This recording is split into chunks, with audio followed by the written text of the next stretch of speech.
Jake, what did you do? What did you do in this? Do with what? I'm looking at how you posted the topic and the whole bottom part of it. Oh, that's because I just full on copy and pasted the description. I put it down here. Yeah. Yeah, if you're doing this So for that's looking to right. level up, Which check is out socials? StreamYard and get a $10 discount, y'all. Which is socials will be a topic at the very end of the thing. We're gonna have a long hour-long discussion about which is socials. And I guess we're getting Wait, sponsored by wait, what? StreamYard again. Yeah, that you see the topic list, don't you? In private. Let me see the. I don't see no topic list. In the Oh, private. because in you the just came. private. You just came in. So yeah. Oh, okay, yeah. But You are gonna have to send me that personally because I don't know what the fuck. I just have to repost it. That's all. Mm-hmm. I want to start this off because I want to talk about the Invincible adaptation. Invincible. Oh, boy, And okay. as a person who was a longtime fan of the comic, I think I got into the comics when it was around the 80s, and I caught all the way back up, all the way to the end, to the anytime issue came out. Yeah. I'm not gonna say people. Twitter's reacting positively to a lot of stuff, but I honestly hate a lot of the changes they made so far. And so far, they only keep making more and more bigger changes to the franchise. So I won't say anything about the representation one because that's a personal feeling. The certain stuff it don't really affect a lot of the characters when it comes to what nationality or wherever they chose to change with that. Yeah. But Cryptid, every time you get to a scene that's like a big part or impact on a character, they usually change it, and it's been happening for a minute. So Rex, there's a character named Rexplode. He's an asshole, but he's a good guy, but he's an asshole. He has problems and stuff. Right. In the comics, leading up to he passed away. You don't care about spoilers. You're not watching this shit. No, I'm not watching. This character dies a heroic death. But the point of the comic is for you to feel as conflicted about it as Eve is. Eve is his girlfriend who he cheated on with and some other stuff. Yeah. The show go out their way to make change another major character. Well, change a lesser character just to support him and then immediately write that character out the show. And I was like, you did that. They do that for a lot of people, Cryptid. All right. And it's so like, what's the best way to word this correctly? Go ahead. They will make a change, and at the moment the change becomes unimportant to the next thing, they just throw it away. So it's like, why did you do it anyway? Does that make sense? And then they do that to dialogue moments too. They want every female to feel perfect. They throw away a lot of any scenes with her flaws, and it really messed up a lot of their characterization. Eve really up until now just been the boring, nice girlfriend. When in the comics she has a very complex feelings about a lot of this stuff, especially her relationship with Mark, because of how on and off again some of the situations have been. Debbie is Mark's mom. He fights Omni-Man, who is his father, who tried to take over the planet, and he leads away. When he goes see his mom later, she's drunk, and in her rage, she accidentally blames him for running the husband off. All these moments, like these good big impact moments in the characters, they just not in the show because the writing team listens to, and it's not a joke. The writing team does listen to the Twitter crowd about how they don't want to see like a lot of this darker stuff adapted, but this darker stuff is like what makes these characters who they are at the end of the day. Also, you know they listen to him because there was an actual promo that was dedicated to Mark defending himself for losing every fight he was in for the first 3 fucking seasons of the show. Where like, hey, Cryptid, no, hang on, Cryptid. Imagine your superhero shows up. You're like, oh my god, you're here to save the day, and by the end of it, like your arm is torn off and your hero's on the ground, bloody and beaten. And he's like, you're like, that's like every Invincible fight for the first 3 seasons. And only recently as he started winning shit. And I'm pretty sure that's just because the writers have to change it because people were complaining about it so much. You know, they didn't change some of the fights. Your guys' talking points about Invincible reminds me of the Castlevania, like the Netflix Castlevania series, the first one specifically. And I blame Warren Ellis. Fuck you. It's basically how it feels. For no reason. The problem with this one is the main writer, Kirkman, is connected to this, and some of these changes are discussed on him. They don't come off as well as the comics, especially watching the show. It just makes everyone seem perfect, and then so the moment they get like finally something happens, like why are you mad? Mm-hmm. If everything else you ate up, fine. Why is this the breaking point? And it'd be like the most nonsensical moment. Also, Chris, to hammer this home, Chris, to hammer an earlier point home, I want you to understand like how bad this gets.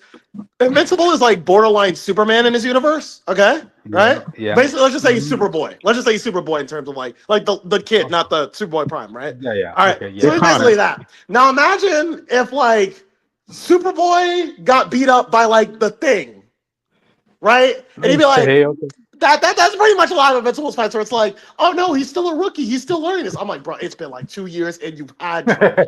How are you getting your ass whooped still by lower level enemies? But my thing for this is Invincible has a lot of way more darker stuff that's coming that I'm 100% sure is not being adapted. It's because they can't do the little moments that just because they're worried how Twitter will react to these characters having bad moments or flaws or reacting anger.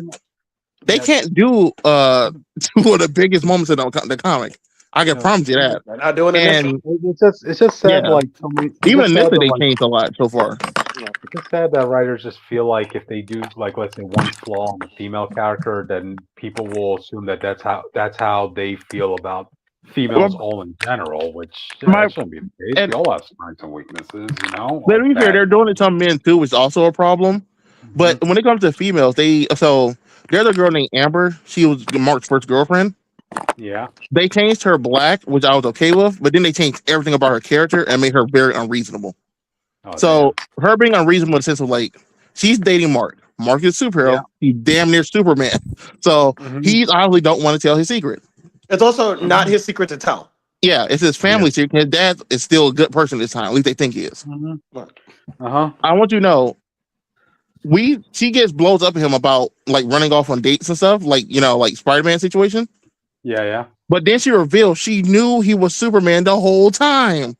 Oh fuck! What the? So there's literally a scene where he went off on a date to save her life, and everyone at a situation because the people attacked the part where they're at. That's not even the worst. And she, in her own dialogue, is mad that he ran out from helping her or helping at a soup kitchen because he was out saving lives. Right. Now, keep in mind, the day he ran out on the soup kitchen date, he nearly fucking died. Because the final boss showed up and whooped his ass, and he was hospitalized. And she's like, "Mark, you were there at the soup kitchen." I'm like, "What?" In the comics, Amber, who was white and had a whole different personality, she did not know she did not know he was invincible. She found out after the argument, and then they kind of smoothed everything over. For her, he was just running out on dates. So I was like, you keep taking these changes to these people, and it's kind of making them a lot worse in a lot of situations. And the biggest change they made recently, there's a character named Tech Jacket. Tech Jacket is their version of Iron Man. Okay. If Iron Man Armored Avengers was a man, this was it. Okay. This came out literally like a little bit after that time. Okay. And you can tell they really was inspired by that thing to make Tech Jacket. Tech Jacket has 3 comic volumes. So he already had fans before he showed up in Invincible. In Invincible, they randomly changed him a woman, which ruins his whole narrative of his story. Because it all was a parallel to Mark as a boy with no powers compared to the guy with Superman's powers. Unfortunately, they'll use the scapegoat like anybody who's like saying anything bad about. Yeah, they already said it. The writer of the show already said, if you don't like to change your sexes. Yeah, and not only that, the only reason they changed Tech Jacket to a girl is so she can date another character who's going to be a grown ass man in like 2 days. This kid ages really fast. Tech Jacket is 15. The character they changed her to date is going to be a grown man in like 2 episodes. It's Mark's brother, by the way. Yeah, Mark's brother is half a different type of alien.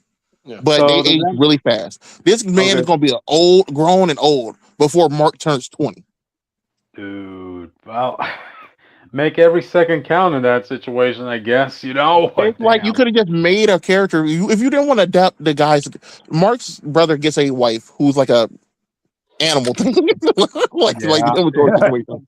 So it's like a giant shrimp. If I remember correctly. I feel like they don't want to adapt that, so they did this to give him a human option. But like I said, the problem is she's a teenager and he's going to be like 35 when it happens because of the way he ages. Yeah. Damn. So you're just doing stuff to do stuff at this point. What? And I really want to all need or want to watch the show. What a pitfall they made for themselves is what I'm hearing. You know. Well, it's working. Basically, people who don't care. So yeah, for people who didn't read the comic, only care about, oh well, now we have another girl on the show. I get why you'll be excited to have another girl who can fight.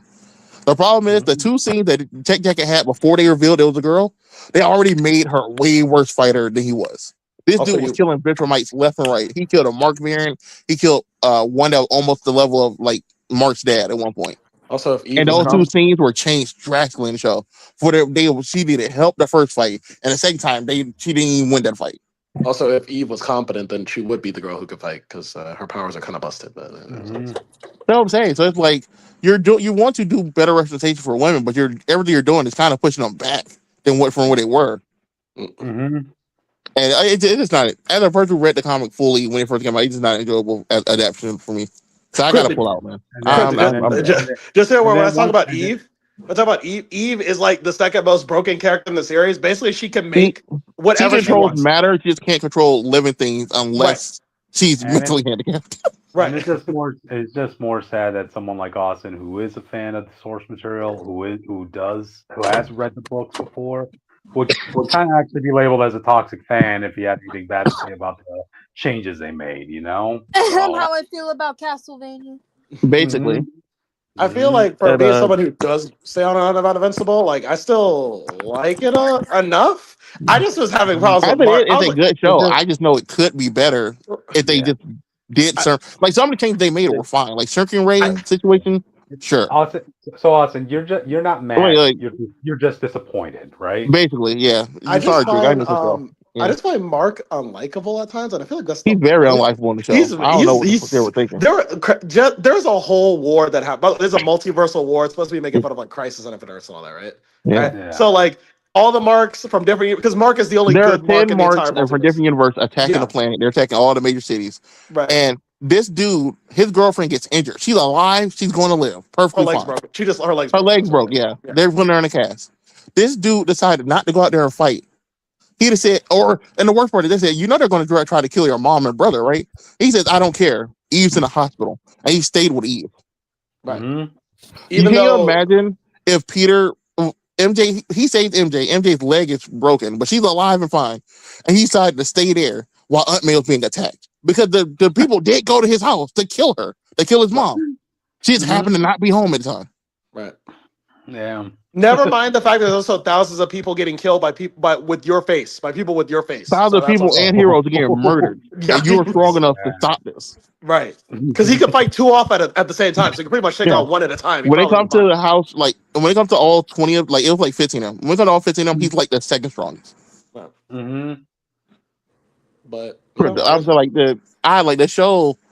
It just makes every character feels worse. Even like now, Debbie, at the point in the show, Debbie and Nolan are supposed to get back together, and the show changes so Debbie can have her girl boss woman not needing her husband.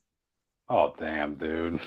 And now they got to change a future plot point that involved them being actually together to match that. And it's like, yeah, man, y'all got it.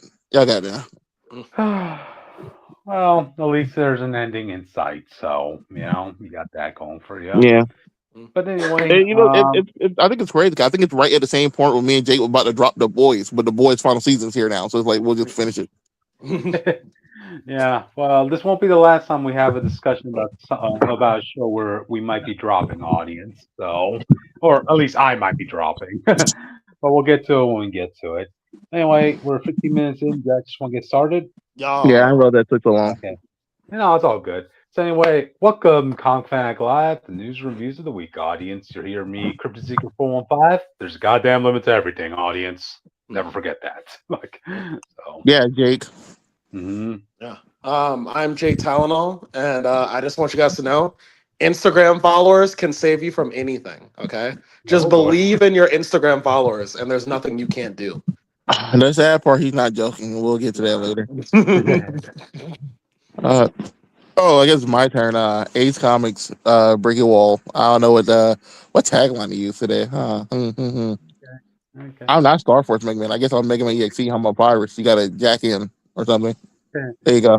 He became a firewall audience. He became a firewall. He upgraded from a wall to a firewall. There you go. Anyways, I'm Richter, also known as the Witch of Jotunheim, pronouns they, he. And if I talk about anything I want to talk about for 15 minutes and then you guys tell me to like wrap it up, I'm going to come back to this specific intro and be like, you guys are not allowed to rush me anymore. Bring the facts. Yeah. Just remember that, chat. Bring out the facts. Well, that's why I asked him before the show, did we have, how many topics we had? He said we have a lot. Yeah. So. My point stands. Gotcha.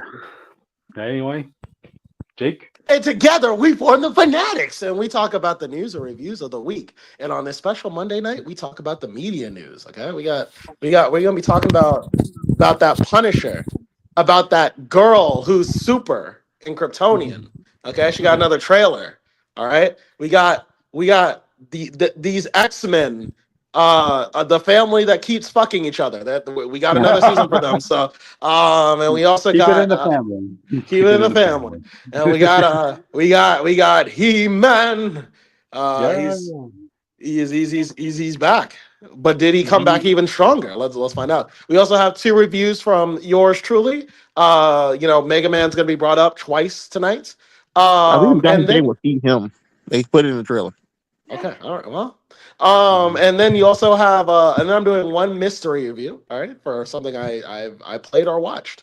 Figure out what that is later. And then Witch got stuff. So Witch, talk about your socials. Oh yeah. Subscribe because I said so, and follow us on Twitter at ComicFanatic69. We post stuff every once in a while. Anyways. You can also find me on Twitter at Witch of Jotun with an E instead of a U. You can also find me on TikTok and Instagram at Witch_of_Jotunheim. I just posted a sneak peek of something I'm working on for my Star Trek RP that I'm doing with some friends, so stay tuned for that. Grant that aren't us. Sadly, I'll have you know. Wait, what? Exactly. Are you sad because I'm not including you in the Woker stuff? Maybe. We have a very specific list of requirements to be in there, so if you're interested, hit me up. We need One day you might see a brick wall in a Starfleet outfit. Just know that. You know what? I'll draw that for you later. Captain on the bridge is just like a giant brick wall going there. Just Starling walking to the deck. You try to look at the manual and you got just a brick wall covering everything. Like, bro, I can't see past them. Yeah. I'll talk to the captain about it, but I make no promises. Yeah, you can also find me on Blue Sky, Tumblr, and Letterboxd at North Star Aria. Once I'm able to finally watch the last TOS Star Trek movie, that will be updated. That's all I gotta say there. Anyways, yeah. And if you want to get some cool traditional art for me, hit me up because I might be willing to make you a cool drawing. Not important. You can find Austin not on the bridge of the Voltaire because we have not given you clearance to be on the ship yet. Cryptid's just Cryptid and Jake. What's up? Are you hanging out in Mega Man Land? I'm at the bus station for Echo Ridge Elementary. Well, Echo Ridge Town, I guess. The elementary school is nearby, I guess. But I'm at the bus stop. I don't know where I'm gonna go, but I'm gonna go somewhere. Cool. I'm also still unemployed, so someone hit me up if they want cool art. I hear the Echo Ridge bus is free. I know. Well, the buses in my town are free. Okay. Well, I know. You don't have to pay. Wait. You don't have to pay $1? I don't have to pay anything. It's free. Oh, what the fuck? That's crazy. Since COVID. We don't approve.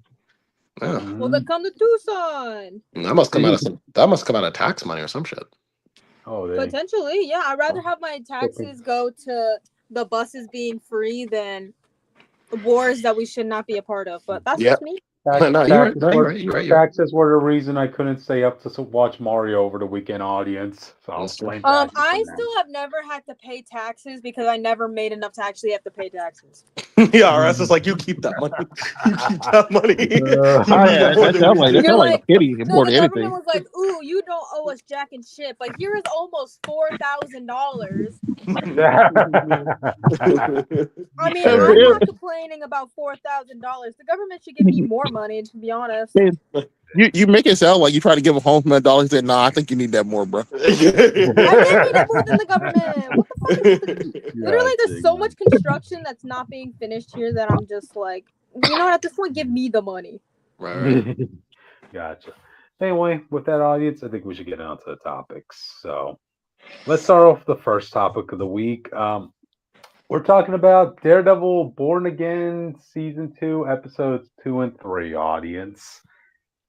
Okay, where do I want to... Wait, did anybody watch this? No. So, I thought episode 2. I didn't realize we're doing 2 and 3. Yeah, we're doing that. This week, they gave us 2 episodes, audience. I didn't know. Okay, how can I start this off? It is very clear the message and the portrayal that the show wants to do. You can do that in a show or a comic, audience, but I feel like it should not come at the expense of stupefying the show itself, because otherwise you're just telling me that the message is more important than the entertainment at that point, you know? What I mean is specifically the Punisher Cop situation. There comes a point in this series, right, where there comes an incident. You find that this one kid, he's stealing liquor from this one store, and then the cashier sees him, and he immediately points a gun at that kid, right? And then magically, all of a sudden, a Punisher Cop pops up out of nowhere, tackles the kid, and not just arrests the kid, but also arrests the store clerk, because this vigilante act, this anti-vigilante act thing, now requires that the cashier gets arrested too, because he's committed vigilanteism. I'm like, wait, what? But that's dumb. So you're basically stating anybody who commits self-defense of any kind is going to get arrested. But this that's not too. That's not. Yeah. IRL stuff. Yeah, I'm about to say that's not too far from the actual law we have. Yeah, that's not the craziest. Bro, but that's a problem. I think my problem isn't that. My problem will always be I don't believe this happens in a Democrat state. Like this is the mayor of New York. I don't think you could get away with that, and the senator would not say anything. In a red state, maybe. Right? Yeah, that's what I was saying. It's funny you guys should bring that up. I could see that happening here in AZ, even though I live in a pretty liberal town. I mean, like, keep in mind, like, there comes a point where, like, they're so gun-ho on portraying such a negative depiction on, like, obviously the police officers and the administration, right? That you have a point where Christine, she has to go and be the defense for Swordmaster, right? They bring her in to have a one-on-one conversation with Swordmaster 2 days before the court date, but before she could come in, she has to personally be driven by the Punisher cops. She has to be blindfolded. She has to be escorted. She has to be roaming around the whole building before she can even arrive at the room where she's going to meet Swordmaster. And I'm like, this is in New York. Like, what? Yeah, it's still not that crazy though. Oh no, I think, like I said, I don't disagree with the idea that this would happen. I just don't think it was happening in New York. I think that's my only. I think it's always getting away with this in New York, the city, let alone the state. But I don't know. Yeah, again, and look. But you know what? I've been proven wrong several times in my life, so this is not the craziest thing ever. So so they arrest the kid who was stealing the liquor, and they arrest the cashier who was trying to stop that kid from stealing. He's like literally saying, drop the liquor and put it back and get the fuck out of here. And then they also arrest the mother who was there, who was trying to stop the Punisher cops from manhandling the guy, and magically all of a sudden there's a riot outside in front of that store too, all in the span of like 5 minutes. So I mean, it's clear what they're trying to depict them that act as. But again, this vigilante act, you have no actual notable names that they're doing this on. If Mom Donnie was the mayor of New York City in this show, we wouldn't have to be dealing with Punisher cops. This is the bad ending. Guess what? Frank Castle would not like these cops. That's all I gotta say. Okay, but like Frank doesn't kill. He wouldn't kill these cops. People keep trying to apply. Gotcha. He just wouldn't let them. He just wouldn't let them do it in his name. Yep. But like the point I'm trying to make is like you don't have any notable names that these Punisher cops are actually going after. So basically, you're just going after any citizen in the vicinity.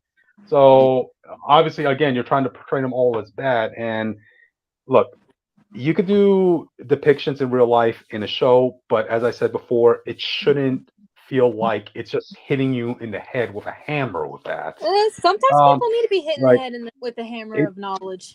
But it's not changing anybody's minds. That's the thing. This is show that's this is show that's supposed to be primarily about entertainment, right? This is something that entertainment can be useful for spreading a message. I just think like I said, I don't think it's this is something Jake brought up. Yeah, go ahead, Austin. No, you go ahead. Okay, this is something Jake brought up last week, right? When he brought up Captain America 2 and Winter Soldier. Yes, that had some messaging they wanted to make. They had some, they wanted to make something in response to the Patriot Act, this and that. But they still kept the entertainment factor there. They still kept Hydra and that stuff as a force against Captain America, right?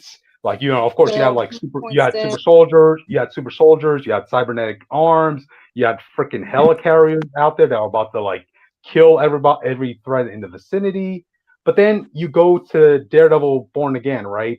They are intentionally dumbing down these Punisher police task force that are supposed to go after superheroes or supervillains, right? But they have no more capability than a regular average cop. So the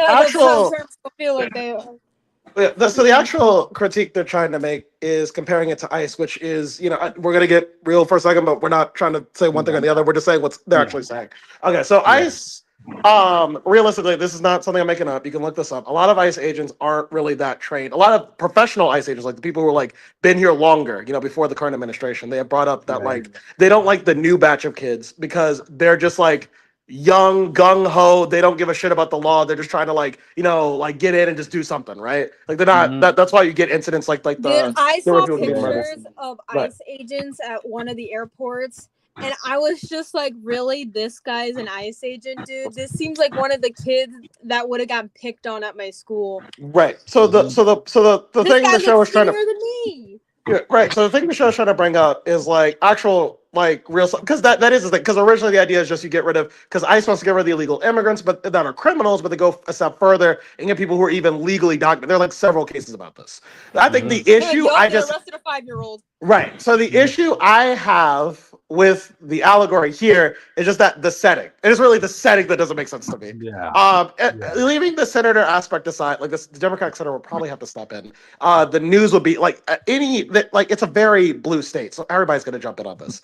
And then on top of that, it's New York, where the superheroes live. Right, it's everyone here. Right, Spider-Man, and then it's national. It is obviously making national news. So Captain America should be here.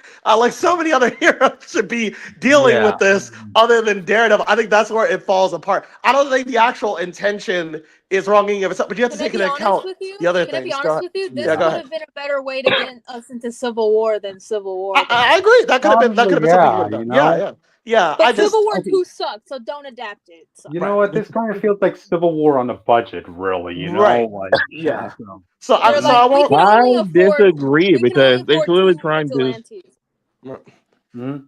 Go ahead. I disagree because going by that, the Civil War will be literally every big name hero versus random the street level vigilantes. The government. You would take the superheroes that maybe are sellouts. But no heroes are supporting the government. But you would, you would have to write it, I guess. But that's what I'm saying. You have to make the story work for it. But they're trying to do the Devil's Reign. The problem is with Devil's Reign is that even then, to combat the heroes you're supposed to be arresting, you're not doing regular cops. He was doing villains that he gave the Thunderbolt name to. Gotcha. I just want to read a comment. We got a Toddy Tony. He's trolling. Gotcha. He's saying, can't wait for Pal to get packed up viciously. I assume you mean the guy I have a picture of. I don't even remember his name. Oh, okay. He was the Punisher cop fanboys. So, And Tony's also saying, "I'm just trying to make my city a better place. Mondani, help us. Help." Yeah, Mom Donnie, we need you. I know him. But But the reason that conflict was interesting because you had the villains and antiheroes who joined Fist and became the Thunderbolts, and they were going against the vigilantes, and the other heroes had to come down to the vigilante level to figure that stuff out because Fist was smart enough not to go after the big heroes. But the problem is, we're in a situation where Spider-Man is supposed to actively be like very active. He was very active to the point that Fist was directly brings him up in the last season. Yeah. The Dual Bridges are in this city based on their own movie. And they also have There's a publicity problem. They have a publicity problem right now as well. So there's something that would have to be a part of, just to seem legitimate. Fist would do this for 2 days, and then he's getting beat up by somebody. Right. Yeah. So it's just like it's the right message, but the wrong story. That's kind of what. It didn't have the pieces it needs to tell a complete story, really. Audience. Right. So we'll see how it goes. Aside from that, the episode itself, what can you say? They try. Everybody has a story progressing, but you have the main guy, Daredevil. It kind of almost feels like he's taking a back seat to his own show, to be honest. I mean, he's there to have a fight sequence, audience, and it's weird that the only good thing I could say about Daredevil so far this season is that he just has a nice costume. That's really it. I have a nice costume too, but none of y'all say anything about it. Okay. We appreciate it. But I mean, if anything, they seem to be focusing more on kind of upgrading the status of Karen in this, which kind of feels weird. I can see why they would do that. He was barely in the last season, and they're trying to reestablish her as his main love interest. But the problem is, she as she was will have no agency in the story, especially because of how much she was connected to the Punisher compared to Daredevil. It's where you're very. While I'm not saying they should date or anything, her companionship with the Punisher feels like it means a lot more than with Matt a lot of times. To have her come back in and take the lead feels very strange. Yeah, it's funny you should bring up the Punisher because she's definitely going more Punisher route because she's down with killing these agents, really, audience. There comes a point, right? I think this was at the end of episode 2. Dude, audience, she full on fights and knocks out one of the Punisher cops. And this wasn't a sneak attack or anything like that. No, she saw the Punisher cop. She walked up to him, and the Punisher cop is fully geared up and all that stuff, all his equipment, and he gets beaten up and knocked out, and she carries him and chains him up to a chair. I'm like, the problem. To be fair, they do explain that he was looking for them. He wasn't trying to fight her. One heck of a coincidence to find her, but okay. I'll accept an explanation other than but my problem is more that the Punisher cops, other than this guy, we keep talking about the regular cops. They were cops. They were like Jake said, they were more gun ho and stuff. But they were fully trained cops. A lot of them were top of their class, but they did one bad thing and were seen as bad cops to the community, and basically got turned on, which is how Fist flipped them to his side. So they're not just scrubs; they're experienced dudes. Yeah. So that just makes it weird. Okay, so she was lucky enough to meet that one Punisher cop that was willingly trying to team up with them, I guess. Basically, yeah. Aside from that, let's see, what else can I say about this episode? These 2 episodes. Oh yeah, another thing I didn't like was the situation with that Muse girl. That therapist. Heather. Oh, Heather, yeah. Okay, there comes a point, right, where she is really adamant about making sure that Swordmaster never sees the light of day because she hates all vigilantes, right? So when Yep. So when Swordmaster has his court date, she's in the attendance over there, and they're going over his psychological profile as written by her. And the judge is even saying, we thank Heather for her participation in this, given her personal experience with vigilantes. And I'm thinking to myself, wait a minute, wouldn't that be a conflict of interest to put her word on for her to pass judgment on masked people, since she nearly got killed by one. It kind of seems like she will be disqualified in Biased? that situation. Yeah. Biased. You know. Because literally, I mean, like, she's a lawyer, right? Not a no, she's not a like a therapist. jury. A She's a what? therapist. She a She's a therapist? therapist lending herself to a case. Yeah. Okay. Yeah, Yeah, because she like, got. wouldn't she be a biased party in this? Regardless, Yeah, aren't you supposed to have like non-biased parties? exactly. You are. Yeah. No, Wait, Correct so me if she's like, I'm wrong. well, if I'm not she's, a jury duty person. I've never had to go to jury duty. well, she's like, what? So who is she? She's like the person on the stand. She has to recount stuff. no. Okay. She was She's the one lending who was her She was expertise on the. Go Yeah, ahead. she psychologically evaluated Swordmaster, but Yeah. there comes a question like where she has to ask him a list of questions from a written paper, right? Where she checks off yes or no. She asked him, "Do you hear demons in your head?" It sounds She's preposterous, basically but that's doing everything she can to draw him in a negative light, make it seem like him and vigilantes are crazy, Okay. instead of actually fairly trying to figure out who he is as a person. yeah. I would think like you would also want that to be those sessions to be recorded on a camera or on a voice recorder. That would be up to the that'd be up to someone who was like prosecuting her to prove that, though. I mean, it's not saying that someone should, like, what would have happened is like the lawyer or whatever would have to bring Yeah, up you gotta like remember this stuff is already rigged because it's fifth, so they're just right. doing Yeah, everything. that's what I'm saying. So it would really just be it will be up to the attorney in a normal situation to bring that up. But yeah. It's not that it can't I guess I'm just saying that it's not that it can't happen, it's just that it's not up to her inherently to do that. Yeah. And in case people care about this, like it's downright obvious that they're going to go with her being the next Muse, which I find that so weird that whole female Muse thing. It wasn't even a year old in the comics, and they're already bringing that up in the MCU. I'm like, what? That was fast. What? They got their runners up in the quarter. That's what I was telling people. They're like, "Oh, music come back next season." I'm like, at best, you would have got a copycat, which would have already had lore impact because we had him. He died, or you had to do the girl story, which was being written at the same time as the season. Yeah, and it is so sad because once again, like they were so adamant about like focusing on the Punisher cops that they sacrificed the story of probably one of the best villains created in the past decade. Audience, yeah, they did Muse really dirty. I guess they were like assuming, okay, Muse has a good costume, so we'll just bring it back and put You that think the costume on someone MCU else. really cares about some of these characters?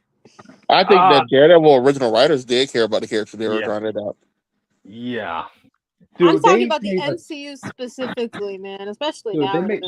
Our problem is those writers came back though. That's what I'm saying. So like, I don't know anymore. There was a conflict of interest because like they had an original plan for the original resurrection of Daredevil, but they had to change all that halfway because they're like, okay, actually the route we were going to might not sit well with the audience, so let's bring this tone back to the original Daredevil series. Once again, Muse was a cool character. They got his design perfect, audience. It just made him a sacrificial lamb, like, and that's a real misfire right there, So, and plus, like the Heather girl, she's gonna be an even lamer version of Muse, because like, what does she have that could prove a threat to Daredevil? She's not even a painter. The only Heather in Marvel Comics that I give a shit about is Heather McNeil Hudson, aka Vindicator, aka Guardian, aka Nemesis. Give me that redhead. Okay. But so yeah, she has no powers, she has no fighting skills. Like, what possible threat could she be to Daredevil? So yeah, it's not like it just got to a point where I'm starting to think to myself, wait, why exactly am I watching this season? Because there was nothing that was set up in the last season. Because look, audience, the way the last season ended up, right? It set up the pieces for what this season was going to be about.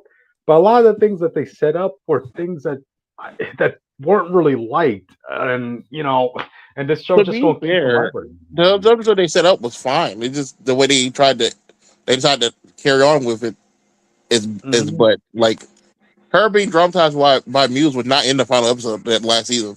It's just something that happened in this season. Every time I saw her after the Muse situation, she was not imagining him and shit like she was in the show. So I don't know why they made that choice. And then setting up Daredevil getting the army. Obviously, people are like, "Oh, get the Defenders back." The problem is, most of those people were doing other shows and couldn't come back until the next season. Yeah. So like, you should have waited till they were free to then do your story, because all this whole run they're doing is supposed to end with Luke Cage becoming mayor, but it's on Spider-Man. It's gonna be the chick who's been helping Fifth do all this evil stuff. So she's gonna get away with everything for free. I know. They just wrote themselves into a corner here, audience. Like, they dug themselves into a deeper hole, you know. So it is what it is. If I have time, I'll watch the next couple episodes. How many episodes is it supposed to be? 8 apparently. So we're on. Well, give it one more episode. If you don't like it, drop it, and then I'll probably do a review of all 8 at the end. Yeah, that sounds logical. It's not. So far, it's not a great show.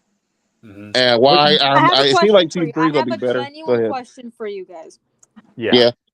Is this show worse than Secret Invasion? No, probably no. It doesn't sound like it. No. Secret Invasion spits in your face.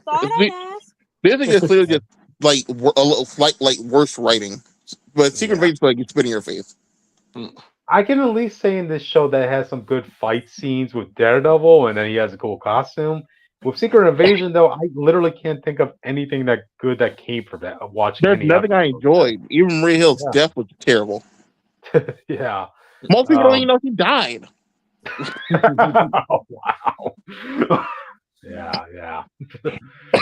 and then she's gonna pop up in the MCU and she's gonna be like, "Yep, I'm a secret agent. I just pretended I was dead." That was a Skrull that I was friends with that died for me. Yep. So, hope this gets better. Oh, we might as well also add this piece of news. News topic. Yeah, let's talk about that. So we do have confirmation. Luke Cage, Iron Fist are coming in next season. Yeah. They're all on set filming, like legitimately, they're all on set filming stuff. It is Danny Rand so far. I still think they're going to be like, "Oh no, I gave my powers up. I can't help you guys." I still think they're going to do it. But Jessica Jones they released something with Jessica Jones, and in that she says they attacked my house with my daughter. Why would you spoil that Jessica Jones and Luke Cage has a kid outside the goddamn show? Well, hear me out. Did she say anything about Luke Cage? If she has a kid and not about Luke Cage, I guarantee you people will burn the show to the ground. Okay, just gotta other than Rita Sue, this is one of the other couples, like your couple, your couple, that's actually been together and stayed together through thick and thin. Or Marvel didn't just throw bullshit at them or rip them off screen. Well, hey. They've done bullshit. They've done a lot of bullshit. I'm talking about Kyle and your guy. I'm not talking about your other relationships. I'm talking about Kyle and your guy. This is I was talking about Wiccan and Hulkling, dude. I was talking about Kyle and North Star. No. Kyle and JP are staying together. Yeah. No, if anything happens to them, I'm going to fucking Marvel Studios and I'm rioting. What we're trying to say is that Luke Cage and Jessica was a landmark couple moment in comics, as it was like the first mainstream biracial marriage, you know. So Marvel does want to keep that. And it did a lot for Jessica's character and show her getting over her problems. It was pretty much a big part of the story with the Purple Man. They even have one of the Purple Man kids at their own right now. Like it's like them being together and them having a family is like a big deal when they show up. I know it's probably not going to happen. Probably. Do you think we're gonna see any of the Purple Man's kids? Did you guys mention that? I think eventually, yeah. I think if Jessica Jones gives another show, they're definitely doing it. I think they're probably going to be introducing Kara first because, she's probably the more popular one. I don't think so. I don't know. Who knows? I don't know. I could be wrong. If they also already have the daughter, I think it makes sense to do. If they do Kara, they're doing it with the kid they adopted. Yeah, we also got to keep in mind, right, audience? So Luke Cage and Iron Fist, they're going to be popping up in the next season, right? from what I'm led to believe, that this whole Punisher cop thing and the whole Mayor Fist thing, it's going to end by this It season. is this season. It's confirmed to end this season. Yeah. So what's going to be the main threat or reason why the Defenders have to come back together by the next season? You know, what is there? I mean, we know the Hand is coming back in relevancy thanks to Spider-Man. So are they just going to come back? You know? Yeah, I think you have to. Let's see who's still alive. They can even fight. Unless you have an Iron Fist situation where he's like, I need y'all guys' help. Come with an attack. I can't do it myself. I don't know what you do. Bushmaster's still alive, I guess. That's about it. Okay, yeah. I mean, Cassie is still in jail in the raft, from my understanding.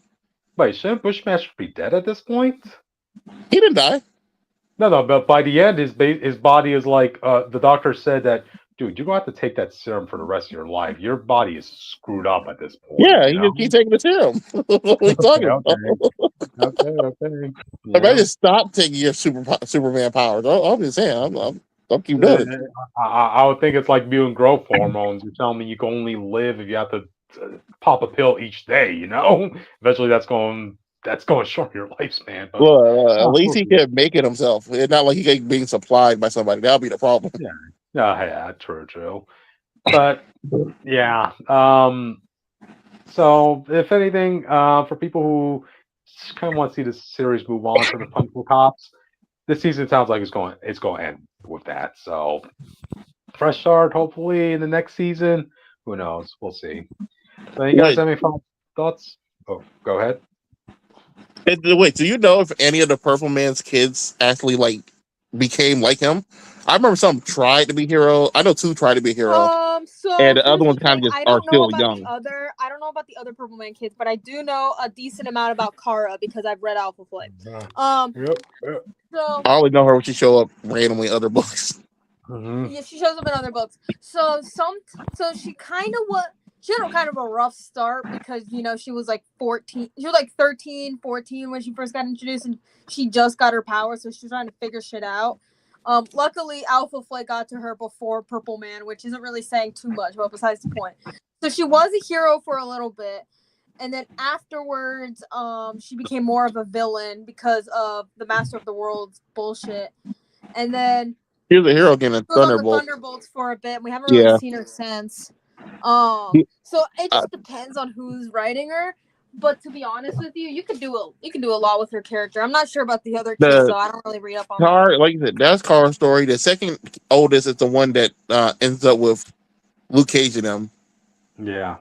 And I guess the younger 3 are just out there now, unless they are also still. They're not staying with Luke and Jessica, so I don't know what happened to them. We'll see what happens, audience. We'll see what happens. Anyway, we are approaching the 50-minute mark, so do you guys have any thoughts on this? Yeah, we'll move on. Okay. You got one more chance there. Don't fuck it up. Yeah. I hate for this to be a show I drop, audience, so... Okay, with that, let's move on to the next topic, audience. Which do you want to do we got the poster. We got the first look of X-Men 97 Season 2. And it'll come out next week? Next month? Yeah. And the closest thing we've gotten to a trailer was someone's recording from New York Comic Con, I think, from last year. Wow. Yeah. I mean, everyone here looks not great. The best time. Everyone here looks disagree. Great. We have my girl Lorna. We got my girl Lorna Dane, aka Polaris. That's what I want to talk about. Yes. Because I think her design is worse than it was in the original show. I'm just saying, I'm just glad she has her big curly hair. It's the 90s. They have to keep that hairstyle, audience. It's not no problem. That's my problem with hair.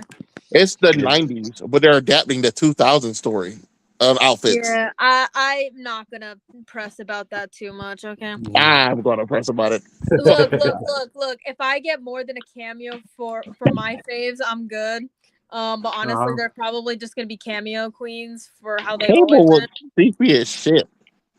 Look. Cable was creepy as shit, bro. Yeah. He looks like his iconic cover, Now, the one that I find that looks a little weird is a Sunspot. I mean, I know what they're going for, but I don't know personally feel about Jubilee's fuck ass Bob, yeah. I'm okay with the Bob more than Sunspot wearing shade or mask as a hero. Yeah. You know, When it burned up in the whole your power, bro. When it burned up, I think there are ways to counteract that. Let's just yeah, but it's like, what did it do? I can't tell who you are anyway. This mask is honestly, can I be 100% real with you? I know they have the look for Beast, but I think it would be funny if they just changed his look out of nowhere. I wanted to do the cat thing. I did too. The cat Hank. Yes, we have. I was like, oh, you're going to do time to just messing with his clouds. The 2000 story, we need Cat Hank. Mm-hmm. I don't care when they do it in this season. I want to see it happen. Who was the guy next to Nightcrawler? Wolverine. That's Wolverine. Yeah. All right, man. I'm done. Y'all can talk. I'm done. After he got his adamantium ripped out of his skeleton, he became like that. He became like a feral creature. Yeah. That's not what I want. My feral creature. Nigga, this is like the Night Stalker. This is the fakest Batman clone I ever seen in my life. Is that his hair sticking out the side of his mask? Specific look that Wolverine had in the 90s, I will send it. How? That's so stupid. How does that work? It was the 90s, man. All right. No, I mean, like, that doesn't even work. Like, what? Yeah. The way they're pushing it out is like it's still like the regular, like coming out the side, but it's not. The way he got his mask on, it has to come down the side of his mask and then come out the bottom. Man, it's funny because like the article I posted on our Hot Topics, right? Sorry about that. Yeah. Okay. The article I posted on Hot Topics with reference to this, right? They literally had a picture of Wolverine with that mask from the comics to kind of tell you, because even they knew that, like, why is Wolverine wearing that? Oh no, it's actually from the comics. Here from this panel. Yeah, but it doesn't. No, it's not even. It's not the wearing. It's the. Doesn't make sense. Like, it's not even. It doesn't even make visual sense. Okay, just credit that to Bo DeMayo because he wants to take credit for everything. So yep. They'll be like, oh, actually, this is one of the things I did come up with. Here has like new outfits. I like how everyone like returning from season 1 has new outfits besides Forge. He's just still in the same costume. Yeah. Well, that's how they treat him. He's still in the same box. You go to read him in the comics. Mm-hmm. We need a smart guy for like 2 scenes. Thanks, Forge. Go back to the void. Hey, Bishop looks the same. Bishop looks the same from the last season. So yeah, you know. Yeah, well, you know how it is. Well, to be fair, he's going. He's going back and forth in time, but he ain't worried about the outfit. Yeah, he's fine. He's fine. Magneto has a beard, audience. So okay. I feel like they did that because of Rivals. To be honest, I'm not gonna lie to you. That's true. So you look at his helmet, you see like the antenna thing. That's the exact way the Rivals did it. And not how it looks in the comics.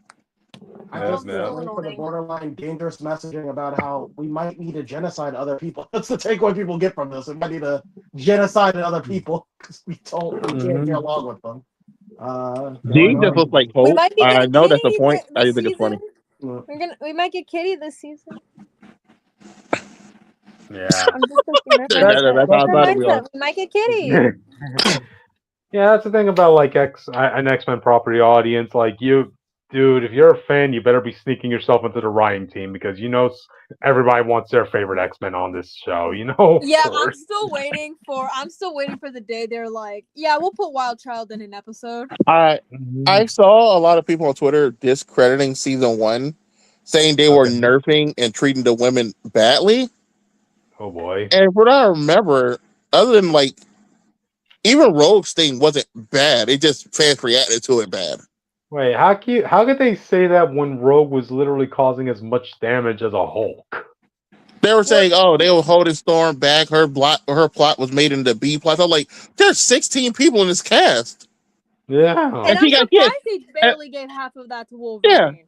Yeah, and she got her own plot line. Most people didn't get that. Didn't she have like moments in the show. An episode and a half to herself? She had 3 episodes where half the plot was about her. Good for her. Bishop got like 4 moments in the whole show. Yeah. Okay. Cable got a scene where his mom died. He got a scene where he talked to his dad again. X-Men fans, you gotta understand that your favorite characters are gonna have to compete with others for screen time or panel. Yeah. If you only like the X-Men woman, that's fine. But they were not treated bad in season 1. They were actually treated pretty well for the most part. Yeah. I don't know what to tell you. Like if you think Storm was treated bad, I don't know what to tell you. Because they just beat the comic book story. I know how fans were a little bit worried about like the literal look of the female characters given modern trends, but hey, they kept them consistent with the '90s look, audience. So yeah. This really is what it is. I mean, it is weird that this season's coming out in a month and we still haven't seen that trailer yet. They're slowly setting up Cyclops turning on Xavier's dream and everything. Oh boy. Okay. To be fair, they didn't see the one. The setup is there and it looks good. Leading up to Avengers vs. X-Men. Probably can't really do Avengers vs. X-Men from my understanding. No. So, but do you think they're going to set up Dark Beast? Because this is around the time where, stuff is getting hard. He's like, we got to make tough decisions, which leads to him being evil. So, are they going to set up? Do you think they're still going to do the Age of Apocalypse stuff? Based on what we heard, no. I thought they would have to in order to bring Gambit back. The problem is they already do you remember the original already did Apocalypse Story to the degree? And then while Bo set it up, he said they threw everything he set up away. So they don't want to revive Gambit. There's multiple ways to do it, even if you don't go through Apocalypse. Man, what a position to put Bo DeMayo in, audience. You either do what he does, and then he'll take all the they just stealing all my work that I already made. Yep, and if it's bad, audience, he'll say, "Oh, that's because they changed everything that I inputted into the show." So that was the other one. He was trying to blame the T'Challa thing on Ryan Coogler. He said Ryan Coogler personally stopped him from T'Challa on the show, and I was like, "Bruh, half the shit, as much as half stuff you say sound true, half of it sounds like bullshit. I can't trust you. I know you don't want Marvel to look back. You got fired." Yeah, there's his story. So even if you're telling the truth, I can't take this in good faith. Yeah, there's his story, audience. There's the others people's story, and then there's the truth somewhere in the middle. Somewhere in the middle, yeah. So where the truth lies in me. I'm the truth. If you want his truth, and the truth is, give me more Alpha Flight. And if you want to find Bo DeMayo's proof, go look at his OnlyFans, audience. Look, I'm not dissing the man for having an OnlyFans. I feel like there are bigger problems than having an OnlyFans, Yeah. I only get it if you're working on a kids show because people are going to look you up. So if a kid look you up and then the first thing your link is to your OnlyFans, it does look bad. Yeah, but then these kids have to remember these are fucking grown ass adults with lives outside of. I mean, I'm just saying, like when I had the. Trust me, have you seen like the Wiggles cast now? The Wiggles. Yeah, but that's why they're not doing that show anymore. But the only thing I say going to season 2, I really hope they give some type of consequence to Rogue, because I don't mean in the sense of she was emotional about Gambit. I don't really care about that anymore. I care about her actively was going to help destroy kill everybody on the planet, and then join back the team the last minute and no one caring. Yeah, we will have to see what happens. To be honest with you, I at least want to talk about it. They don't have to like beat her up or anything. Can we talk about it? That was a fast ass turn. Is all I'm saying. I'm just saying that it won't take much for a reporter to go look into Rogue and say, "Oh my God, she started out as a villain." I just want to remind you started as a villain. You joined us. Your boyfriend died. You tried to kill everyone. Then you joined us again. We got to talk about this at some point. I just want to remind people that canonically this is the X team I'm a part of. So if you see a streak of wind in the background, I was running by. That was my cameo. Never forget, Morph chose to use Quicksilver instead of you. So you got to be slow to Quicksilver. They do that. They do that because I left the X-Men too early. I didn't have enough good stories. I just had the one.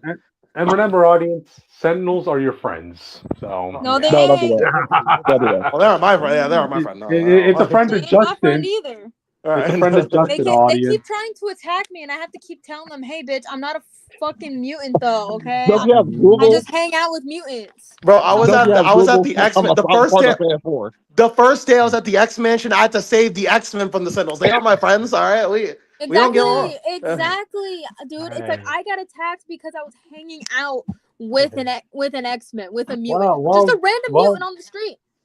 Well, just we were saying, just going shopping and we got attacked. Right. Well, maybe you guys should have joined the Sentinel program so you're sure that stuff like that doesn't happen. You can at least direct it, you know. So, I'm sure I'm not going to join the problem just to solve the problem. That's not how this works. Also, I'm also sure canonically I'm faster than Quicksilver. I got my powers at 3, and I've been using them ever since. So I'm probably faster than Quicksilver. I like to think.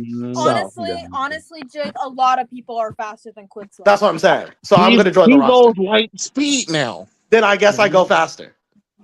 He just went. He had his own. This man has Flash-related feats. He ran through the Outerverse. That's crazy. That's crazy. How I'm better than him still. 10 years ago, he had his own Speed Force story audience. So yeah. It was right after Avengers No Surrender. Yeah, that was 10 years ago, not now. In fact, that's why they can't have me in most. I would just solve because I'm not the Flash. All right, I'm gonna solve the problem because he'll just solve the problem. I'm gonna solve the problem. All right, I'm just saying.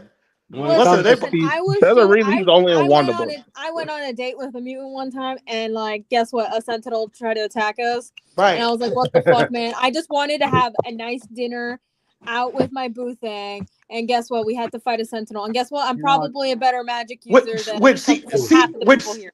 Which you have to go on a date. Me, that's my everyday. I'm on the bench. Someone wants to kill me, right? Keep in mind, I'm still having to run away from one of the last, like, all these government agencies being like, "Hey, you're a Fox Spirit and a Jotun. Come join our team." And I'm like, "No, damn, bro. I'm doing my own thing. I'd rather hang out with the mutants. At least they're not trying to recruit me." All right.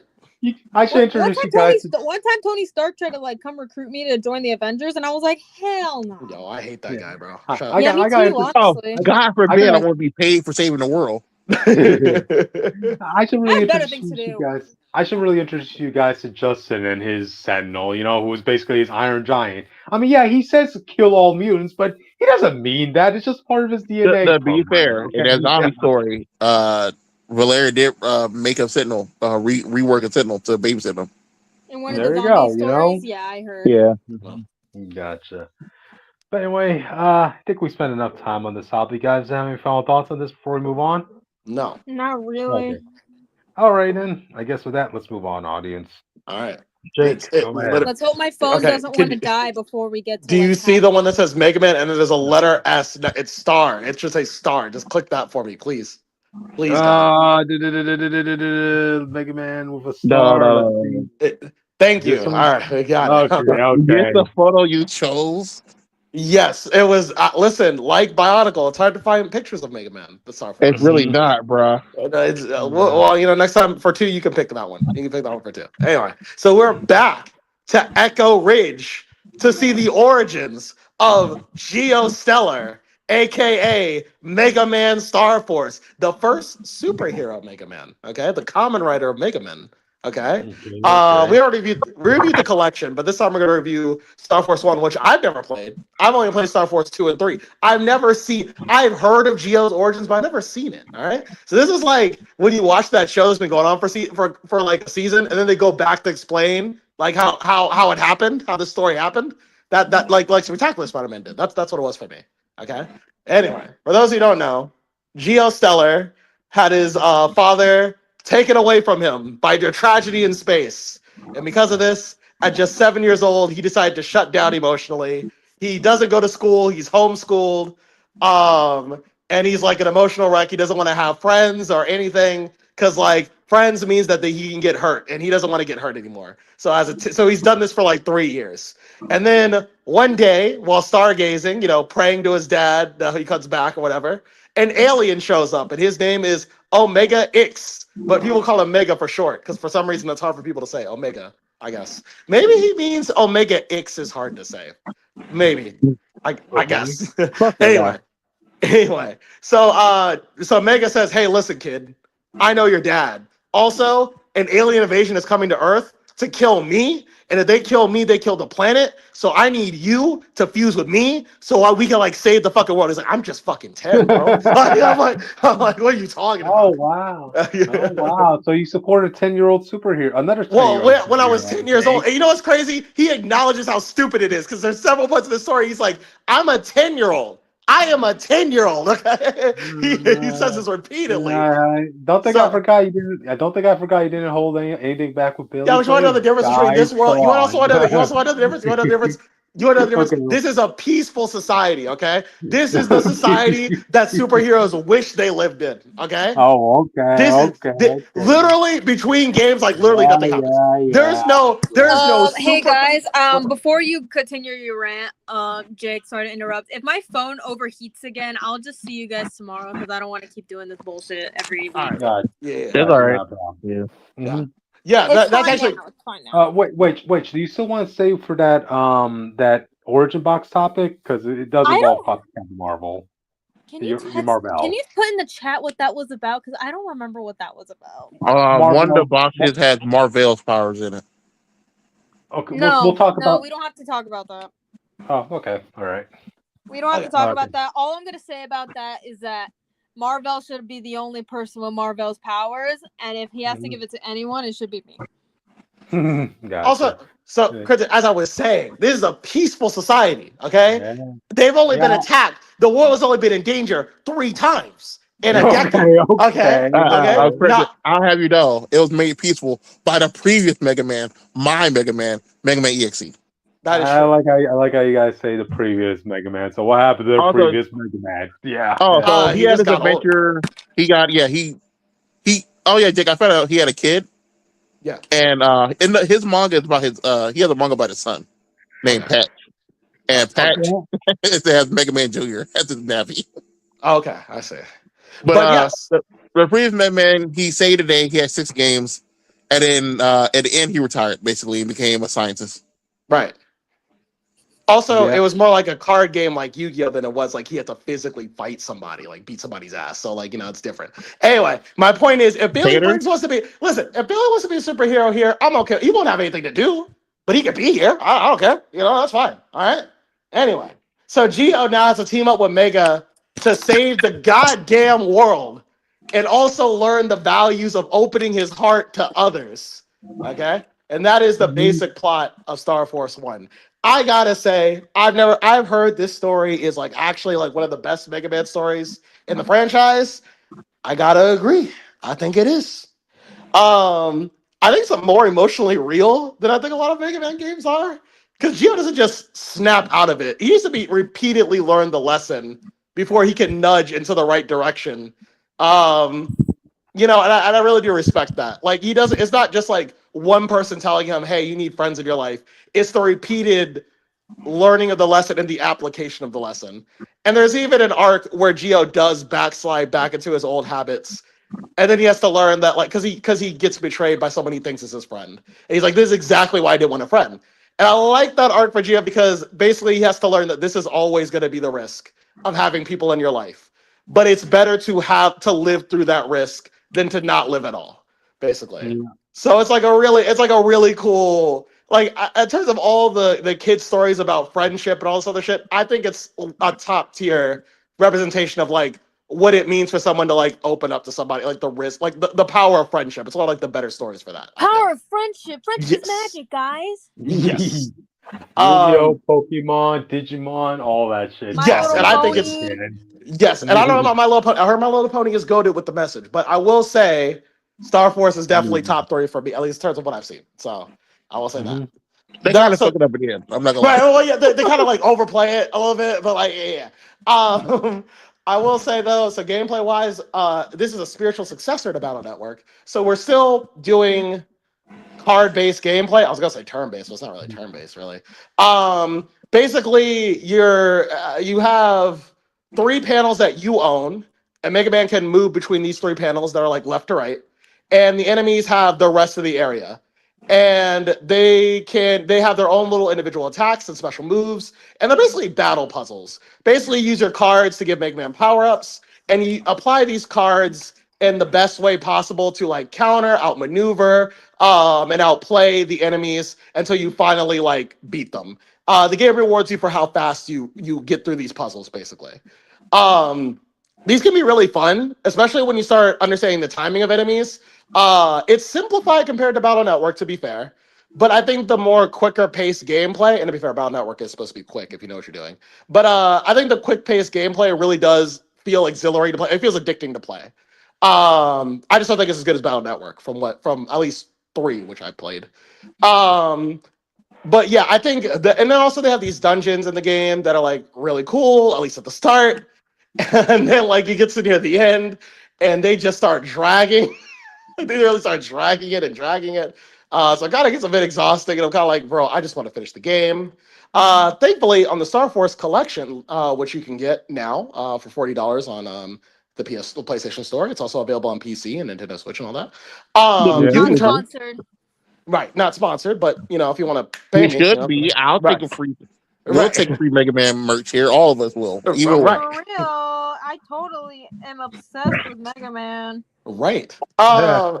You also, but yeah, so like in the Legacy collection, you have the ability to turn off encounters, and change the difficulty to your leisure. All I really did late game was just turn off the encounters for a little bit because I just kind of wanted to solve the dungeon and keep moving. But yeah, I think a lot of the gameplay itself is fun and addicting. So I do recommend the game for gameplay and story, even if in the end it kind of like drags a little bit. I will say boss fights are kind of a cakewalk.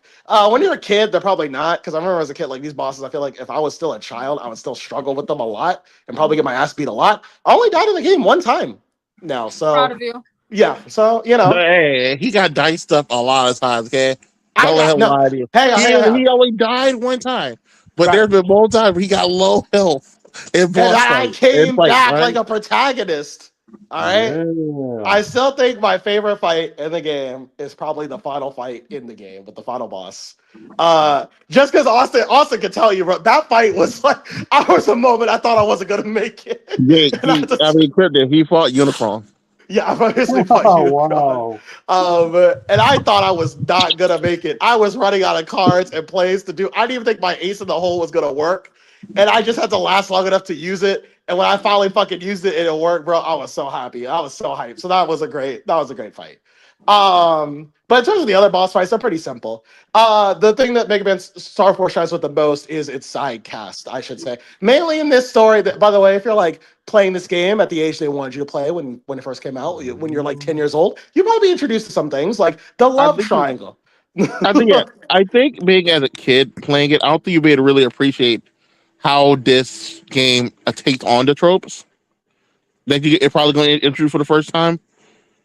Even the love triangle, like I feel like as a kid, most kids probably hate Perez's character, Yeah, basically yeah, because their character don't like Perez at first. right. Yeah.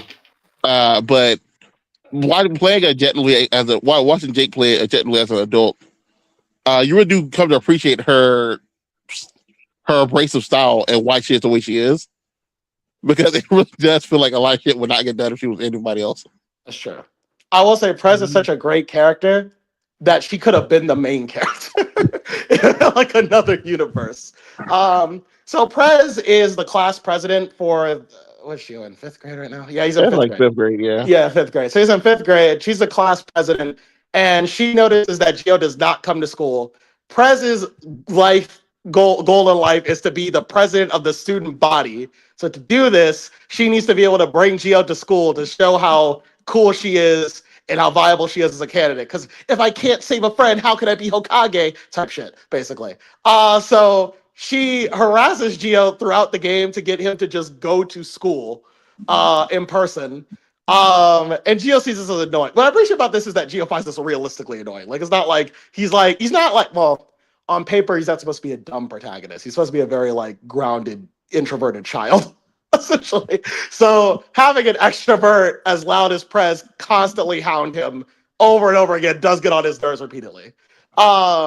But then you start seeing things about Prez that I did enjoy that made her stand out, right? Like when she finds out one night, like the night Mega Man shows up officially, she finds out like one night that like her city's being attacked by somebody's like vandalizing the city. And she's like, I gotta get my boys together and we're gonna figure out who did this. I'm like, oh my god, you're like fucking 10 years old. What the fuck are you doing? So You know, sometimes does not matter your age. You gotta right. Right. I guess I'm saying like her, I mean, and she's real, she's not like she's girl bossy, but she's also like still a kid. So when she gets it over her head, she gets appropriately scared about. Like she's not solving every problem. But you do kind of admire how brave she is despite everything going on, even if she does wind up getting scared at some points. She's 10 years old. I would expect Right. it. Right. Another thing that this also with Prez we introduce is that the love interest, because while Prez doesn't like Geo, she meets Mega Man one night, like the night Geo becomes fully Mega Man, and she just gets this huge ass crush on it. Like she every time Mega Man shows up, like her heart skips a beat, right? And it's to the point where like one time she makes a play about Mega Man, like the night that she first met Mega Man for the school to participate in. And she didn't think she put Geo in like a tree costume, but eventually the guy who's gonna be The Mega nerd. Man. Yeah, the guy who didn't show up as Mega Man, he didn't show up, and so Geo had to do it instead. And then when for a second she sees Geo as Mega Man, she's like, "Why do I feel so weird?" She's like, "What the fuck would I feel this way?" Yeah, so things like that. And then we also have the introduction of Sonya, who is a concert artist, like a singer, world famous Sonya Strum, but her mom died of like breast cancer. I was like, Jesus. Yeah. Yeah. They don't base it in the show, but in the trivia and everything, like that's what she died of. Yes. This is Geo's first friend he makes, because this is the first person, like Geo lost his dad. She lost his first character, the first person you actually relate to compared to right. everyone else. Yes. Yeah. So while everybody's trying to get to know Geo, trying to get Geo to open his shell, Sonya's able to do it because they actually know what it's like to feel that pain, basically. And she winds up being a villain for an arc, and Geo has to defeat her and all that stuff, and then they just become like friends. It is very clear she likes keep her powers. right. So it is very clear she likes Geo to the point where like she asks him out on a date, but Geo's trying to deny that it is a date. It's like it's shenanigans. Bro, they're That's it. 10, bro. I wouldn't call it a date either. Hey, you want to go shopping? Sure, I guess. Well, Dude, I'm just saying. For some reason, StreamYard kicked me out of the thing, and then it's like I come back and all I hear is breast cancer, and I'm like, right. Yeah, it got heavy. It got heavy for a second. What a way, man! What a way to return. Right. Yep. But yeah, so you get like there's Sonya basically, and she's also kind of like, if Geo's in a real pinch, she'll show up and help him, but she won't show up in the final battle because we can't have you play as two different characters at the same time. That's just too hard. But whatever. Oh my god, it's not like you can't call a friend. Right, that's what I'm saying. But whatever. She had to stay on Earth because you can only play as Geo in the game. Anyway. Yeah. It really hit him with a. But what if he? Even though I'm about to go kill everyone who can fight us, what if someone attacks Earth? Right. They won't, bro. That really is what happened. So, but yeah, whatever. Anyway, I think the arcs really do shine this time, because I think the worst arc though was kind of like Sheeper's arc.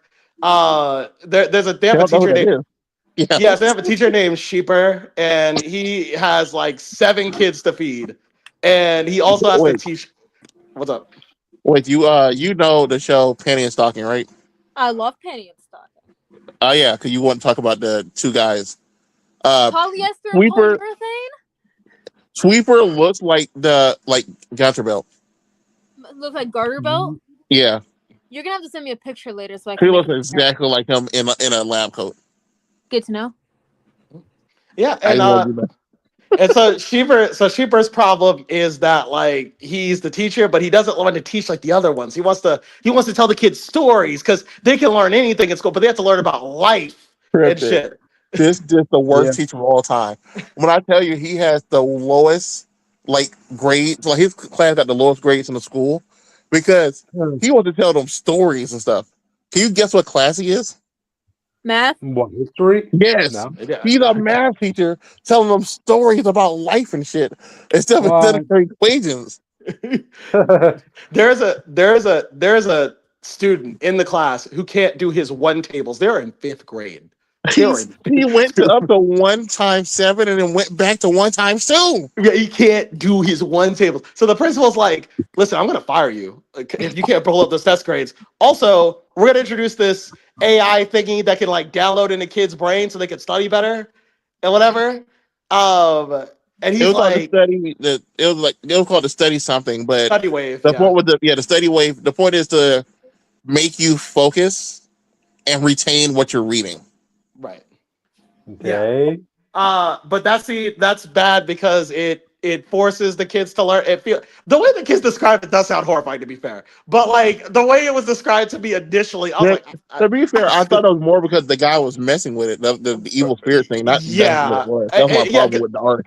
When it was pitched to him, I was like, this sounds like objectively good, because then you could tell the stories after they're done studying. Well, whatever, I guess. Anyway, that was kind of like the worst arc. It's supposed to be because of Japan. Apparently, they're very harsh in high school, so it was supposed to be like a commentary against that. Yeah, you're young. You're in rich school. You know, the school's gonna get harder later, so I want you to enjoy being in school right now. Right. And so, but I think my problem with it is that Prez gets an arc that basically does that a lot better. So I don't quite know why this arc need to be here, but whatever. It introduced the idea of Geo actually becoming a superhero, because up to this point he has kind of just been very passive about it. Like he has no interest in really doing any of the superhero work. It would be like if like Peter He was Parker very depressed. I don't think we haven't talked about it. He lost his dad. He was like very depressed. Yeah. The beginning of the game, Geo has superpowers, but it takes a lot for him to actually care about what's happening in the story. That's the first. He had great power, but he didn't take the responsibility. Basically, yeah. There would be moments where he'd see like someone get like attacked or be sad. He's like, that has nothing to do with me. I do not care.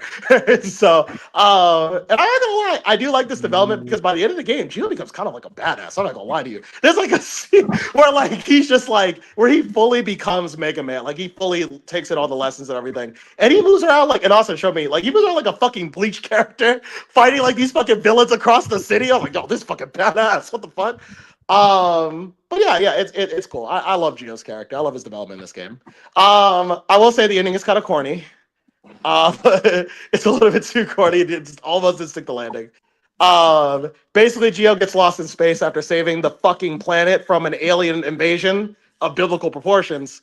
And in the game, there's these things called brother bands. Basically, it's like an Instagram follower thing. Basically, you follow people on Instagram that you really like, that type of thing. Whatever. I make the joke all the time when I'm like watching the game. And basically, the only way to call Geo back is if they use the power of their Instagram following. Basically, so the NASA shuttle can find the signal to get him back home. They're like, this is just fucking stupid. And to be fair, the way they did it first, like, oh, if you have a brother band, that means your watch is connected to his watch. So if you send off your signal into space, his watch will pick up those waves. Right. Yeah. The signal. But then they're like, oh, I'm not his brother, but I'm going to do it anyway. And then like two other people do it who doesn't have brother bands, so it shouldn't work. Right. It works for them. It works 100%. So it is kind of later in the way, and then immediately go against it. Then they're like, "Oh, actually, you don't really need your brother bands at all. If you love him in your heart, you're going to connect regardless." Got it. Jake, we lost Jake, and as well as which audience? Apparently, right. But so it's interesting the way they handle it, because this Star Force 1 is said to have the best story out of the three. And I played this one as a kid, but I didn't remember the story that well. Apparently, Jake got kicked out, Austin. Okay, but too much fanboying over Mega Man. Yeah, go ahead. Just tell me how I feel about the game. I really enjoyed everything I saw. I watched Jake play it. I played as a kid. I ain't buy the game, so I think it's very interesting how they wanted his journey. My favorite character was Prez. I liked how abrasive she was, trying to help Geo her own way. And then she kind of gets the Felicia thing where she falls in love with the mask first, and then she learns about the guy and likes the guy. I really want her to be the main girl, but it's clearly like Sonya's supposed to be the main girl. I was very disappointed, man. They have an interesting character based on the Gemini signs. All the villains are like constellations. Yeah. So this guy name was Patrick, but he had an alter ego named Ray. And watching him do the alter ego storyline was very interesting but let me tell you this, Cryptic. His dungeon, each boss has a dungeon you have to get through to get to them. His dungeon was the most irritating part of this game. Oh, okay, it was so frustrating. Which is funny because anyone playing Star Force 1 said, "Oh, Star Force 1 had like the best dungeons." All of them were great until he got to this one. This one was like the worst thing I ever played. Or was watching Jake play. But I think the game's great. The story about his father and he learned about that. My only big problem at the end was you meet the king of the enemy, the guys you like, king of the guys you've been fighting, and you don't really fight him. You show up, he shit talks you, and then he just summons like basically Unicron, and you beat Unicron, and then you basically just convince him to change his waves. And I'm like, no, you should have fought him first, and then have him like use Unicron. It was very lame this way. So he was like, yeah, I'm the king. Everyone's been hyping me up, but you're not gonna fight me. You're gonna fight Unicron, and then like Unicron you just crush Unicron. He's like, oh, I guess I lost. Fuck. Disappointment seems to be all around today, audience. You know? Yeah, it's like, bro, after all the hype, everyone was hyping him up. It's a big climax thing, and he basically just stood there. And you don't even see his face till like the final fight. Yeah. That dude was making basically like black hole levels of energy in certain places and stuff, and then we didn't get to fight him. Like that wasn't involved. They were saying the Z waves and everything that was going on in the end, where he was distorting space and time. It had nothing to do with like Andromeda. That means he just do that, and you didn't get to fight him about it. You also have a father figure in this game who you find at the very end Geo must not have given a fuck about. Yeah, a mentor named Real who helps him out at multiple times, but we kept joking the whole time he's just trying to fuck his mom. At the end, you went. Everybody who cares about Geo appears. Mr. Real, his mom does not show up. Oh, the reason I made that joke too is the first time you see Mr. Boreal, it's like Geo leaves his room and then his mom is just talking to this random dude, and it's just like, yo, what are you doing by your house? It's like, so yeah. But yeah, that's a good game, man. I'll probably get like an 8, 9. Yeah. Okay.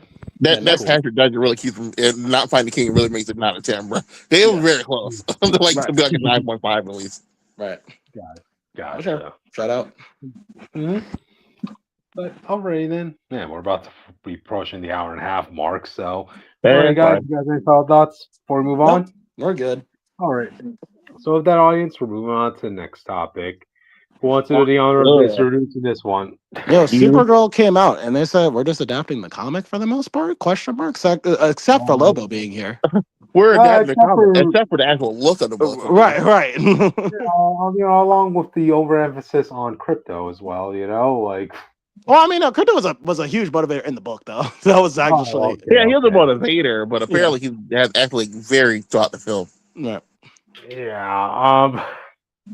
Even though it is from the comics audience, like, I don't know how people are going to feel about crypto after this movie because you put him so much as a focal point in this based on the trailer, Like, she is Kara's world, basically, trying to say that the dog is the last living friend. Are you calling crypto a girl? Is crypto a girl dog? Sorry, no, it's a slip of the tongue, Austin. All right. I was about to say, bro, that's a weird change. I'm just making crypto bitch crazy. That's how I feel about that. Well, James Gunn did do that to Cosmo in Guardians of the Galaxy, so yeah, it could be possible. But anyway, I don't know what's the overall full reaction from the public when it came to crypto and Superman. They loved him. They thought it was cute. The generals don't give a fuck. They loved him. Okay, but now I'm just curious: will they still love him after this film, or will probably they shot the dog? Yeah, the general audience usually love the side characters. It's just you don't personally like them. No. Will the audience start? Will the magic be lost a bit in this movie? He's gonna be out. Probably the audience will not care. It's gonna be It's gonna be a crying dog. It's gonna be a crying dog at best for most of the film, like a whimpering dog. So no, they're I don't know if they're gonna do it the whole film. Okay, we'll see. They did the same thing. They let beat the final villain of Superman. Okay, I don't think. If you're okay with him being the reason Lex Luthor lost at the end of the day, I don't think you're gonna care about him being throughout this film. Because most of the film, he's just gonna be hurt until the end, when he's probably just gonna do something big again. Kara's whole adventure in this story is literally just to find something to save crypto. So Yeah, that was it in the book. Okay.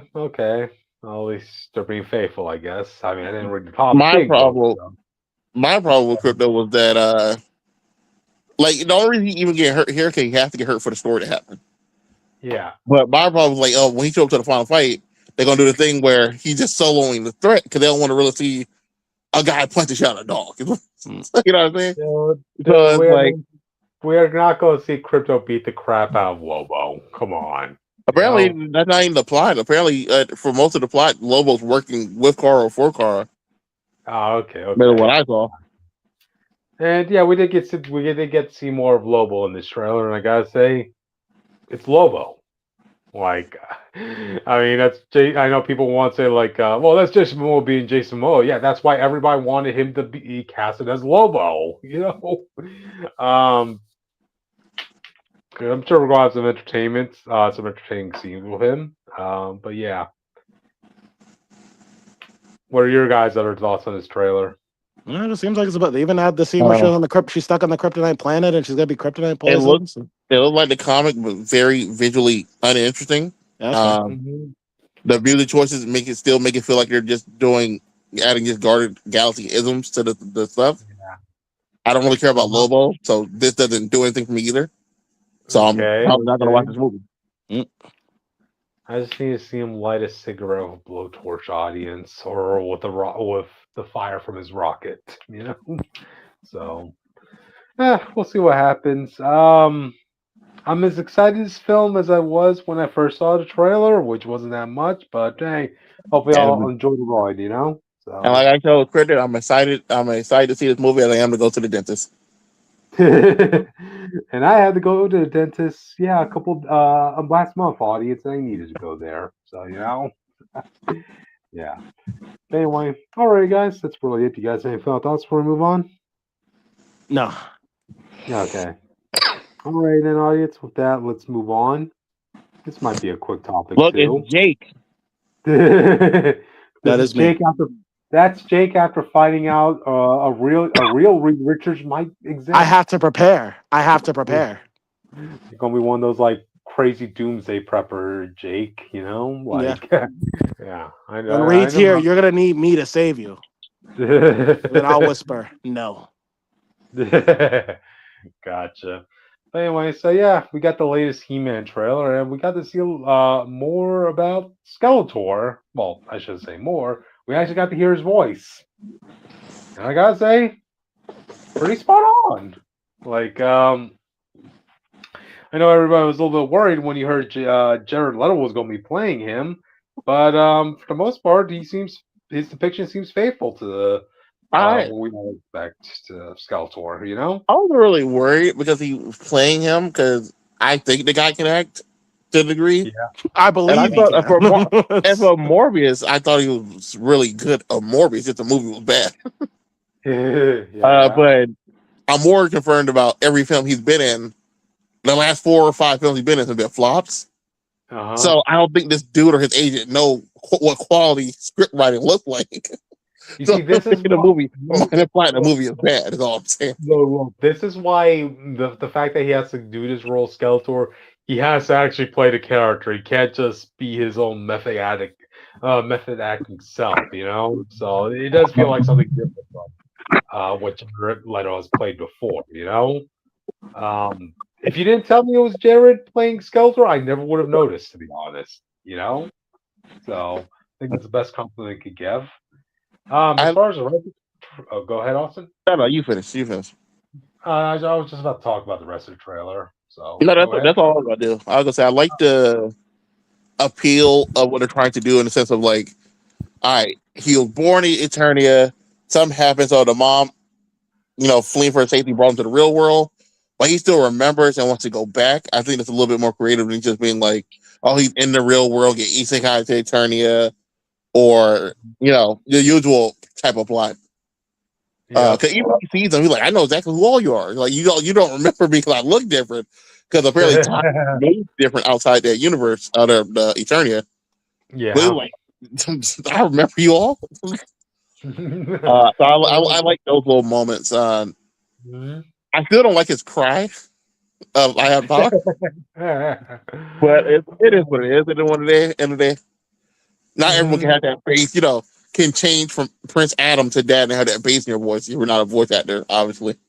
Yeah. So it is one of those. It's one of the things you got to give and take. We got a better look at what they got named Beastman, and I think Triclops at one point in the trailer too. And I was like, oh, they look pretty well. Okay. They want to keep this as faithful to like a He-Man fan base as possible, you know. Like at worst, I think the truth- movie's going to be good. I mean, at best, I think the movie's going to be great. At worst, I think it's going to be good. Mhm. And I think it's going to be way better than that Red Sonja film, at the very least. And that's all that matters.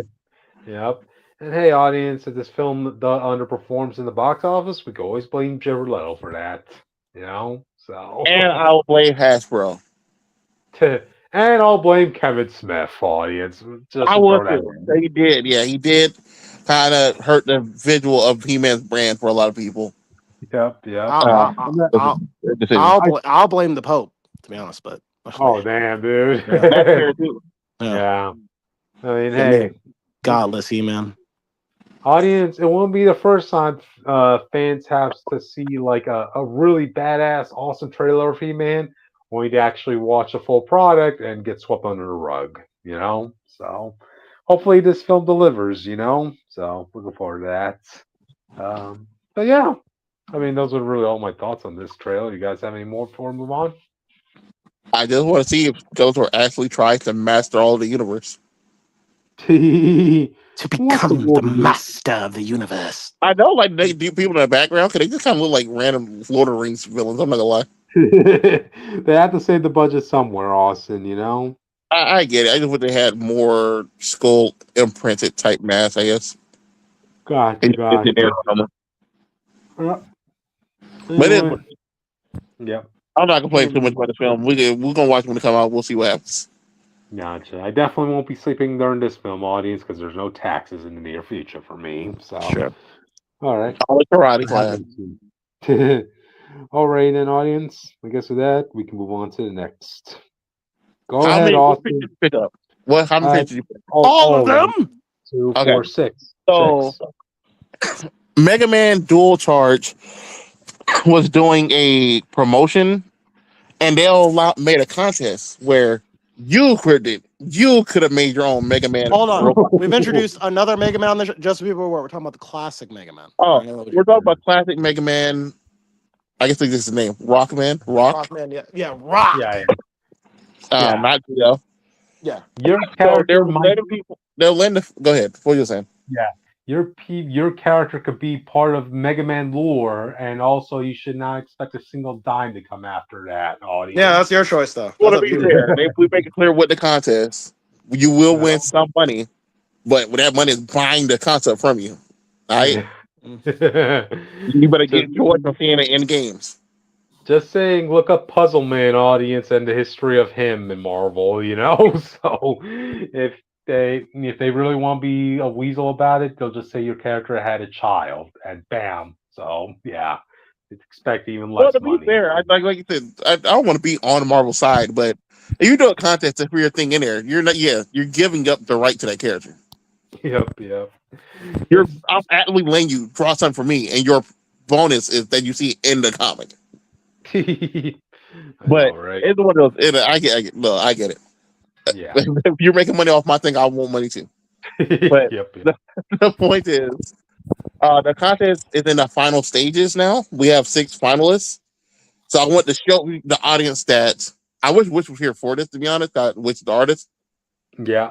But I also want you to pick who you think should make it. You got to remember this is for classic Mega Man as well. So you can't be too big. This right here is Sweeper Woman, as you can see. She does not have a broom. So I was like, why did you call her that?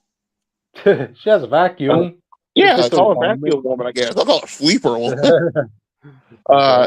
You see they go through every part of her design, how she has the vacuum cleaner in the back of her head, how the attachments work, how they can be used as a weapon. I think it's a nice little design. I will get my opinions on this later. Go to the next one. I don't like this nigga. What the?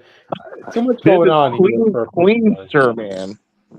And it's an interesting design. I think it's a lot. Cleanser Man? What? Yeah, Clean SER Man. Okay. I don't know who wrote this or why they did it, but I get the premise they're going for. I think they went too far with the colors. Yeah. And as you can see, the attack style is a little bit too varied, in my opinion. Yeah, what the fuck? How am I supposed to fight that when I can't even move in 8 directions with the Buster? Yeah, like this is like this for Mega Man X. This would be fine, but you gotta remember you're doing a classic Mega Man with classic Mega Man restrictions. Mm-hmm. Next one. Like sucks. This was this is what I wanted. This is my vote, audience. I mean, yeah, I'll admit I am biased in the flower and plant department. So yeah, Captain Man is like I love the way the guy wrote everything out. He's a desert rescue bot made to survive any desolate environment. Mm-hmm. He's equipped with a robot whip. He can use it to absorb elements, all of that. His boss arena will be filled out of water or sand, depending on the situation. But you see, this was also why this was my favorite boss in here. That's the only one that takes the boss arena and stage as a factor to his character. So the first time you fight him, he might be like it might be on a water stage. Like see here, he'll absorb water, and it will make his flowers bloom, and then he can shoot water attacks from that. Dang. If you put him to the desert and it's sand, if the sand dries him out, so he has no water anymore, but it makes his spikes and everything more deadly and bigger. Mm-hmm. And you see each one of these variants have like 2 different modes of attack. This is probably the most complete Mega Man design and game function wise out of all the pairs that they put in this thing so far. Yeah. I can see his design isn't too complicated that you would not believe it's in the original Mega Man like some of these are. And it's unique enough that you'll remember this character. Definitely. Next one. Jungle Man is another one I thought could be interesting because it definitely is the idea behind it is definitely fits a classic design. Mm-hmm. But I just don't think it's as good as Cactus Man. There's nothing wrong with this design. It's really interesting. It's really fun. It's a good runner-up. This is my runner-up, but I have another one that competes with it. Go to the next one. Okay. I don't like Valve Man. Valve Man is the one that everyone seems to like. This is the one that looks the most like it belongs in Mega Man X and not the regular one. He looks edgy as hell. So you understand there is a time difference in the original Mega Man series, okay? There are the standard robots. That's been classic. At some point, they evolve into robots with souls and feelings, and they're way more complicated in design. Those are X robots. There's the classic Mega Man are simple designs. That's all you gotta know. So if it doesn't look simple, it doesn't look like a Mega Man design. That's it. And regular Mega Man, instead of having Valve Man with a firefighter, you just have a water guy and a different guy with a different purpose. Right. Mm-hmm. Here, as you see, he's supposed to hook to fire hydrants and shoot water from his head. That's and he lame. Stuff, but it's like, yeah, I'll let you kind of like. But this artist is doing the most PR work that I think he might win. Sadly, I won't say that. If it wins, you deserve it, guy. But it's just me personally. I would win with Cactus Man. His power is dependent on a fire hydrant being near him, audience. Well, he'll have one in the boss room. Yeah, but it's very circumstantial hero. That's all I'm saying. But Cactus Man, my first pick, but my runner-up credit was Sweeper Woman because I think it's very easy. You can set up like you go into Wily's house and that's what's like, and that's his maid. She's just like the maid robot for Wily. Because Light, the Dr. Light who makes Mega Man in the original, he has one too in his role. Ooh. So I think about role, that's her purpose. So I like the idea that Wily has one his own who made the fight. I just think that would be interesting. But Cactus Man, Sweeper Woman, and then Jungle Man, that's my top 3. I'm gonna come to these designs. Okay. We still got one more. We still got one more. They didn't tell me how bad I forgot. This here is an X robot. This would be one thing to be an X robot. By design wise, they fixed the X brand more, but also people have to remember you're doing classic Mega Man. You're not doing robots that Light design. You're doing robots that Wily designed, and Wily will not make a robot named. Well, Wily does steal. Only robots. in the first game, though. I heard a lot of robots he steal. I have to go back over that video, but maybe you're right. Well, it might change later, but originally he only no. What he'll do is he has a virus thing that makes him go haywire. But the one thing he took and controlled was the original ones. Right. And then he made like Quick Man in them. It's just very unlikely that Wily himself made Recycle Man. That's all I'm saying. Well, Hagman has a great design. I do think he'll be an X robot instead, or late stage, I guess, Mega Man design if you want to put it like that. But he sucks up your attack and he shoots it back to full power or double power.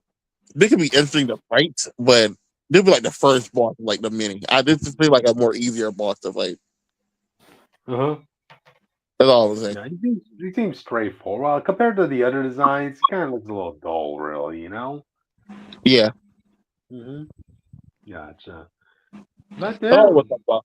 So you can go vote for these on Capcom.com, and the winner, I think they're gonna cut it down to 2 people and then let them vote again, or the winner here gets into the game. But I need y'all to hurry up and do this because we're running out of time. I think you only got 2 weeks left. Capcom.com. Yep. Go for it, audience. Go for it. Anyway, you have any final thoughts on this before we move on? No, we did enough Mega Man today. Gotcha. Alrighty then, audience. With that, we're moving on to the next topic. Go ahead, Jake. All right. My review today is this. I finished What this is game. that? You said I have 2 reviews today. I do. I said that 2 reviews today. I said that there. I don't know. This is my last one. I finally finished this game. I did it. Okay.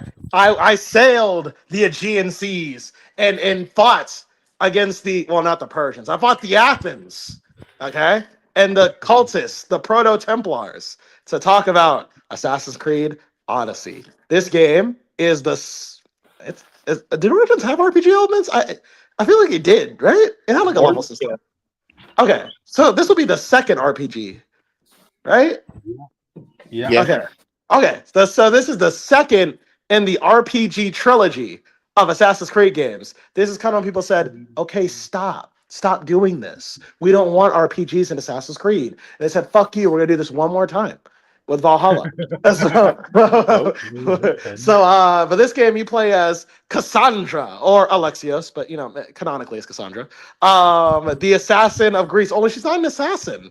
That's right. This is the second Assassin's Creed game where you don't play as an assassin. You play as a mercenary. Basically, before the assassins, before it was cool, right?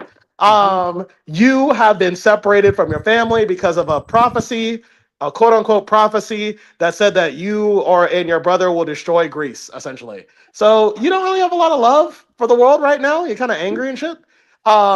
This story is about you either reuniting your family or taking revenge on the people responsible, or maybe doing a mix of both, depending on your choices.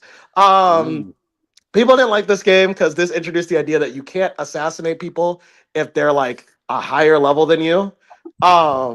There are workarounds around this even very early in the game. It actually, I think, like actually getting into the game, it made me be more creative in how I wanted to approach situations, just not being able to like randomly kill people. For those who don't know, in early Assassin's Creed, pretty much assassinating stealthily was hard, but fighting enemies was very easy. You can pretty much just walk into a camp and just kind of That was made it appealing.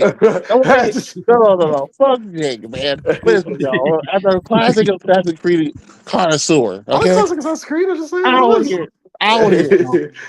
So it did make it easier for you to fight people and just counter. It basically had the Batman Arkham style fighting, but that would make the fact that finally getting the replaying and doing everything assassin like and actually get done correctly so rewarding because it's so much easier, so much tempting to be like, fuck it, I'll just run in and kill right. Yes. And the game gives you incentives. They also do this thing in the classic games up till Black Flag where the full sync mode. Well, I think they still do it. There are canonical ways some people die. Yes. Which made it, but those were very hard. Yes. Some of those challenges, you have to replay the level multiple times just to get right because it's so precise. Some of them are like, all right, like this is like so like, how did Ezio even do this? You know what I mean? Like, it doesn't even make any sense. I'm not saying get a jumping attack and the guy's like 50 feet away. Like, how you right. Though I'm not saying this aren't fun. Ezio has my favorite game, Assassin's Creed Brotherhood. That's one of my favorite games, Assassin's Creed games of all time. I love it. I'm just saying I learned to appreciate this because the way I approached things was much differently. Knowing I really couldn't just go into a camp and slaughter a bunch of people, that didn't mean I couldn't assassinate the guy. I just had to find a different way to do it. Some ways would include one time I was fighting this mercenary and I knew he was a higher level than me. And I also knew that if I stayed too long in a certain area, he was going to pin me down. So the goal I had to do was I had to find a way to kill this guy quick enough so that I could kill him and get out before the mercenary even found out I was here. Or I get caught up in a bunch of bosses, basically. So some of this required me Because what happens is if you get into long fights, if the enemies don't hear you, if it's far enough away, they won't react to you. And so like unless if you get too close with the swords and they'll hear it. So basically what I had to do was I had to stalk him the whole day and learn his patterns because the AI does have pre-routes that they go on and figure out the best time to kill him. And then even maybe take out the weaker guards around him because you can't get rid of weaker guards if you're like the same level or even like one level below. And things like that. And then when I finally was able to kill him without anybody noticing, it was really satisfying to pull off and get out of there quickly. Of course, once you get a high enough level, you can also fight like you did in the classic games as well. So you know, like there were moments where I fight armies, but I think late game I started being more assassin-like, just because it was more fun that way, like in the classic games. Speaking of, I did bring up the mercenary, the bounty hunters. Bounty hunters will chase you if you cause enough crimes in each city or whatever. This is also really fun as well because at any point you can be assassinated. So being on guard and knowing how to fight these guys, I remember like there was this one that was really strong than me, and I kept getting my ass whooped. So what I did, he didn't kill me, but he kept like beating my ass. I kept having to retreat and heal. So eventually I led the fight into a tall grass, right? And I hid in the bushes, and every time he was looking for me, I kept coming out and stabbing him, and I kept running back in. It was like so fucking fun. Yeah, it was so cool. Okay, There are so many fights in this game that feel so cinematic when you just try to be creative. It is so fun to do. So it's kind of a shame. I feel like this game just was like, if it was like Assassin's Creed, but like tiny fonts and then just Odyssey. You know, I feel like people will really try it more because it's actually like really fucking cool experiment. For people like Black Flag, they brought back the boat fights. Boat fights are also pretty intense in this game, at least for me, because I didn't put a lot of points into my boat, to be fair. So even though I was a high level, boat encounters were still challenging for me, and they still are. Sometimes I'd have to strategically think about how I wanted to engage. If there was like more than 2 boats, chances were I would get fucked up if I just kind of rushed into it. So thinking about how I wanted to approach each boat encounter, maybe even abuse the fact that when I board other people's ships, the other ships don't attack me. That type of stuff is things I would think about.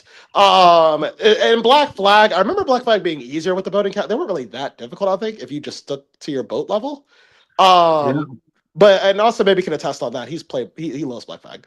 But for me, I just remember even if I was a higher level, I could get fucked up if I just wasn't careful.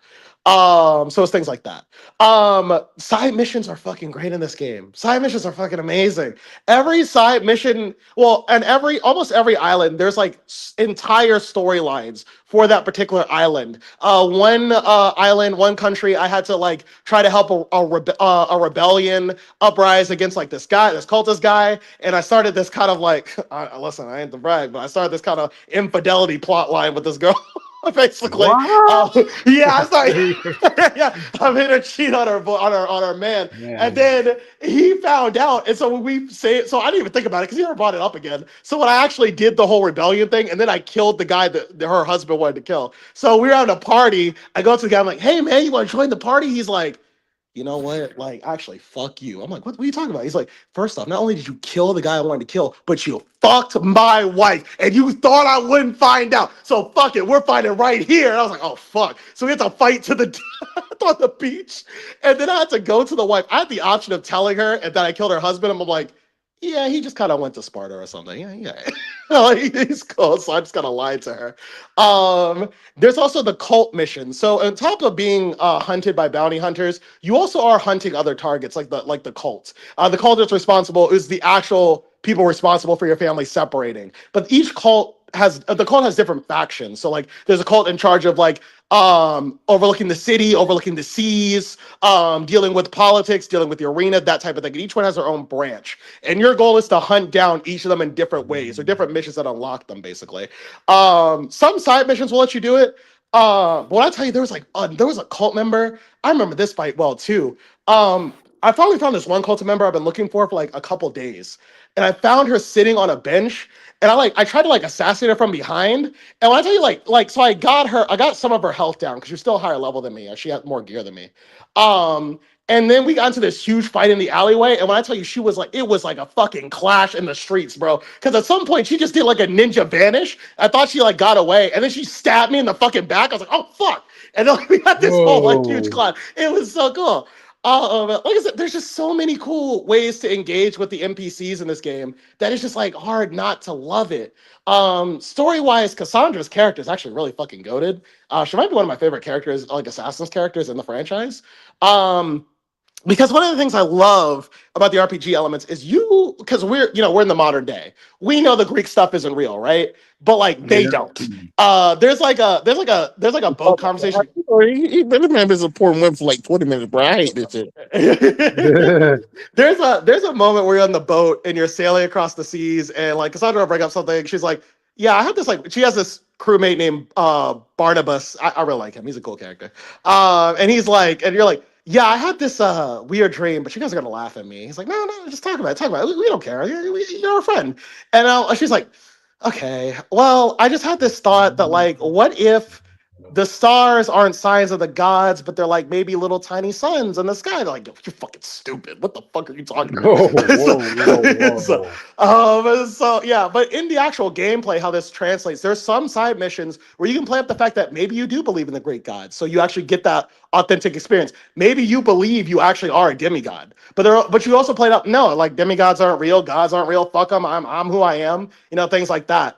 And some missions require that. I remember rolling up on a village who thought I was like this great demigod of legend. And I played it up like I really was. Like I played it up a little bit like, yeah, I'm fucking awesome, but I'm not like a fucking like I'm not Zeus's kid or whatever, fuck you. Comes to find out, this was actually a conspiracy orchestrated by the head of the tribe, because the head of the tribe was trying to convince everybody that I was like this deity, so they could extort them for money and power and shit like that, and then also get me assassinated at the same time. I was like, what the fuck? They got a kid got poisoned because they're gonna poison me at the dinner, but a kid ate the food first, so she got poisoned instead. I was like, oh my god, what the fuck? It was like shit like that. Yeah, it was just so cool. Like this game just really puts me in the Greek environment. Like I said, I know people get on Ubisoft these days, but I don't know how Valhalla is. Maybe Valhalla is like the same way, and I might try it out. I heard it's worse, but it is what it is. I just know that with Odyssey, they really went in depth with this game. This game is like really fucking good, and it's my top 3 Assassin's Creed games now. So I highly recommend it. From the main story to the side content, it's good. I think the only downside is you do have to grind at least twice in the game.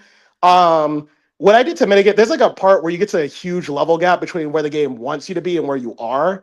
So you will be doing a lot of side content, which is good, but it also deviates from the main story. So you might forget some plot beats if you take too long. I over leveled, so I wouldn't have this problem again, but then I wound up being under leveled again after the next quest chain was done. So I had to grind twice, which isn't fun when I want to just do the story. I will say there is a new game plus mode, which I am interested in doing. So you do keep your levels and most of your shit.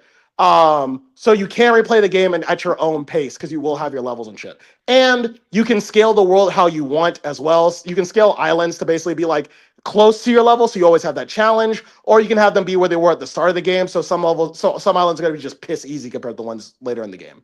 I had them scaled with me, so I always had that immersive challenge experience. But yeah, it's things like that. There's so much in this game that I don't have time to cover, but I highly recommend this game. It's fucking cheap on Steam, and I believe it's like cheap on PlayStation as well. It's not as expensive as it used to be. But I highly recommend this game. This game is so fucking good. So yeah, Assassin's Creed Odyssey. Go get it. There you go. Yeah. Dang. So like Austin left right as we're about to get to the next topic, which you'll have some thoughts on, So yeah. Okay. Austin's back. Yeah. Hold on. All right. Hold on. No. I have something to say. Okay. But that's my problem, though, Jake. It's going to be an immersive experience, okay? You're a person who's playing a person back in time, who's going to be the GOAT. She's going to be struggling every time she gets in a new place. This is going to be one of the great assassins of all time. Right. Well, once you beat the main story, you find out she's actually one of the most important next to Ezio. Well, not next to I Ezio. don't I care think Ezio's about more powerful. important. I'm talking about greatness. Well, if you want to be great, you said I feel great when I pull off those epic battles. When I outperform my opponents, despite the odds, I come out feeling like a badass. That's like why I love that game so much. Like when I get to this whole fight and I'm losing for a bit, and a dude's about to finish me off, dodge out the way, Spartan kick him off the roof. He goes sailing down to his death. Any That's just assassin that is being seen is not an assassin, just a fake ninja. well, she's not an assassin. She's a mercenary. Sounds This is Assassin's Creed. She's a Mystios. She's a Mystios. It's literally called that. That's the problem. But see, okay, but I said that earlier. I said they call this little letters Assassin's Creed and a big word Odyssey. Yeah, I think it'll be solid. It is from the world of Assassin's Creed. I think it'll be better. Right. But following origins of the Creed to here and then how much this one changed up the formula again was a lot. Right. I don't think it's a bad game. I don't think it's a great. I won't say it's a great. I won't even say it's not a bad entry. Right. I think it's a start of a trend that people hate in the entries of this franchise. It was bad marketing for what it was supposed to be. But if it was able as a spinoff, I think it would do a lot better. That said, it is a great game. I got addicted to this game very quickly. Once I settled down and play the side content, especially, I really love this game. So I highly recommend it. So yeah. All right then. Any final thoughts before we move on? No, that's it. Gotcha. All right then. With that, we're moving on to the next topic. Austin, this is you, dude. I guess we're talking about the origin boxes, I guess. Yep. So is it confirmed that this is all of them? Yeah. Oh, okay. I'm kind of a little these are the 4 that Miles got, but like the person said in your book, Wolverine Armageddon. Yeah. People want to copy the idea of the boxes. They're studying the boxes, trying to figure out how to make their own. So it might not be the last of them in the end. But right now, these are the 4. And this is terrible. Wouldn't that be so ironic if you're telling me, because we know David Coulton's going to get one of these boxes, right? And it's likely he's going to be the Superman figure. Wouldn't it be ironic if he gets the Captain Marvel clone powers? I don't think so anymore. Oh, well, we'll see what happens. I think David's thing comes from something else involved in the arc or from the first copy of a box they do, to be honest. So based on what they set up, unless Holocaust, whatever the guy's name is, Holocaust, it's some sickness. Unless he just doesn't get a box at all, he's just naturally strong in something else, then what's the point of him being here? Hostilicus is his name. I know it's a weird name too. Audience. People don't remember. No, this is the guy who worship. He's Annihilus and Blastar are both Negative Zone characters. They went to war in the Ultimate Universe and died. This dude became leader of the Annihilus faction. And apparently, he's gonna come to 616 with this event.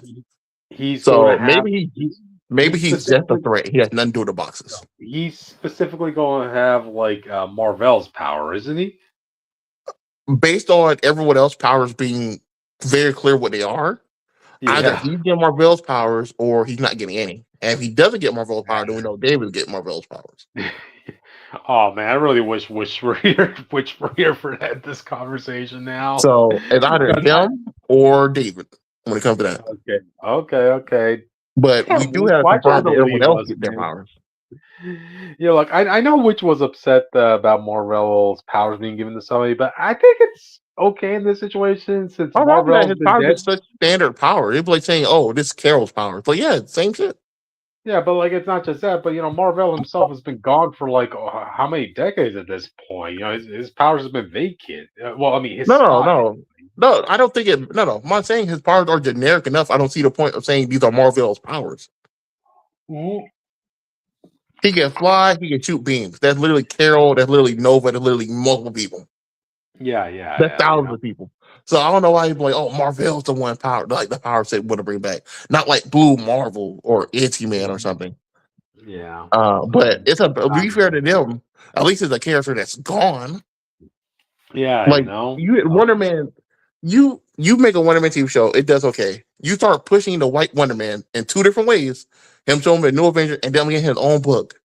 And you're like, oh yeah, we're actually replacing him and giving his power to the guy who looks like a guy from the show, who isn't a guy from the show, and his backstory is completely different. Yeah, and it's been revealed in this article, audience, that Wonder Man is a dude from Jersey. Even worse. Because the writer himself is from Jersey, he figured, you know what? Let me add that little tidbit. And he said that's the most important thing about him, bro. That's the worst part too. I know he's brought that as a joke, but like you got to remember, we can't tell your tone reading these articles. Yeah. Okay, so I guess it's required. I like the Wonder Man show. I think it was a bad change. You could just put regular Wonder Man. Gotcha. So I guess that's required for me to read the Wonder Man character now from one Jersey guy to another. You could blame Kamala. She abandoned New Georgia. A new hero had to rise up. Oh yeah. Blame Kamala for something else, audience. You know. The one I think was actually well done and interesting. Wait, Austin. I do want to read Hosilicus's quote because all these pictures have a quote under their name. So Hosilicus's quote is "Scourge of the Negative Zone." So okay, pretty dope epithet. So okay, we can move on to the other character. Okay, the most interesting about this guy is that when he comes to 616, he's going to be able to meet a Nihilus. So whenever that happens, we're going to cover that. But that should be a bigger deal. Yeah, but not only the Nihilus alive, the whole wave's alive. In the Ultimate, they all died off in the war. So if this guy becomes a Phantom 4 villain, I think that's the only way he's going to succeed and show back up ever again. Yeah, true. But for Wonder Man, it just says his name as his tagline for some reason. I know. So he's just a regular guy who's getting powers. Like we don't have millions of those by this point. Would you consider a Jersey guy a regular guy, Austin? Seriously? Yeah. Well, maybe he like Jersey Shore people. Okay, all right. Hey, there's more than just Jersey Shore people from Jersey, audience. All right. All right. Go to Marvel because this is the one who I have the big hopes in. Let's see. To do no, I'm gonna talk about her last because I'm gonna talk about her last. Who? You don't have Mongol? Mongol. Oh, you mean? Oh, the Juggernaut guy? Yeah. Oh, okay, yeah, him. This is the one I have the most interest in because this is also another reason which should have been here. This is another bad faith pick, but it's interesting because he's a skinny man. Yeah. He's a skinny guy. He doesn't get boosted. He doesn't get bigger. He's a juggernaut, but he's not a normal juggernaut. And that's very interesting because we just saw we had the juggernaut and when they were pushing him, they immediately just made the Chinese juggernaut from the Witch's book. Yeah. And I was making another juggernaut because that one didn't do that great. And don't we also have a black juggernaut from Intergalactic Wakanda? I'm not talking about that guy. That's a robot.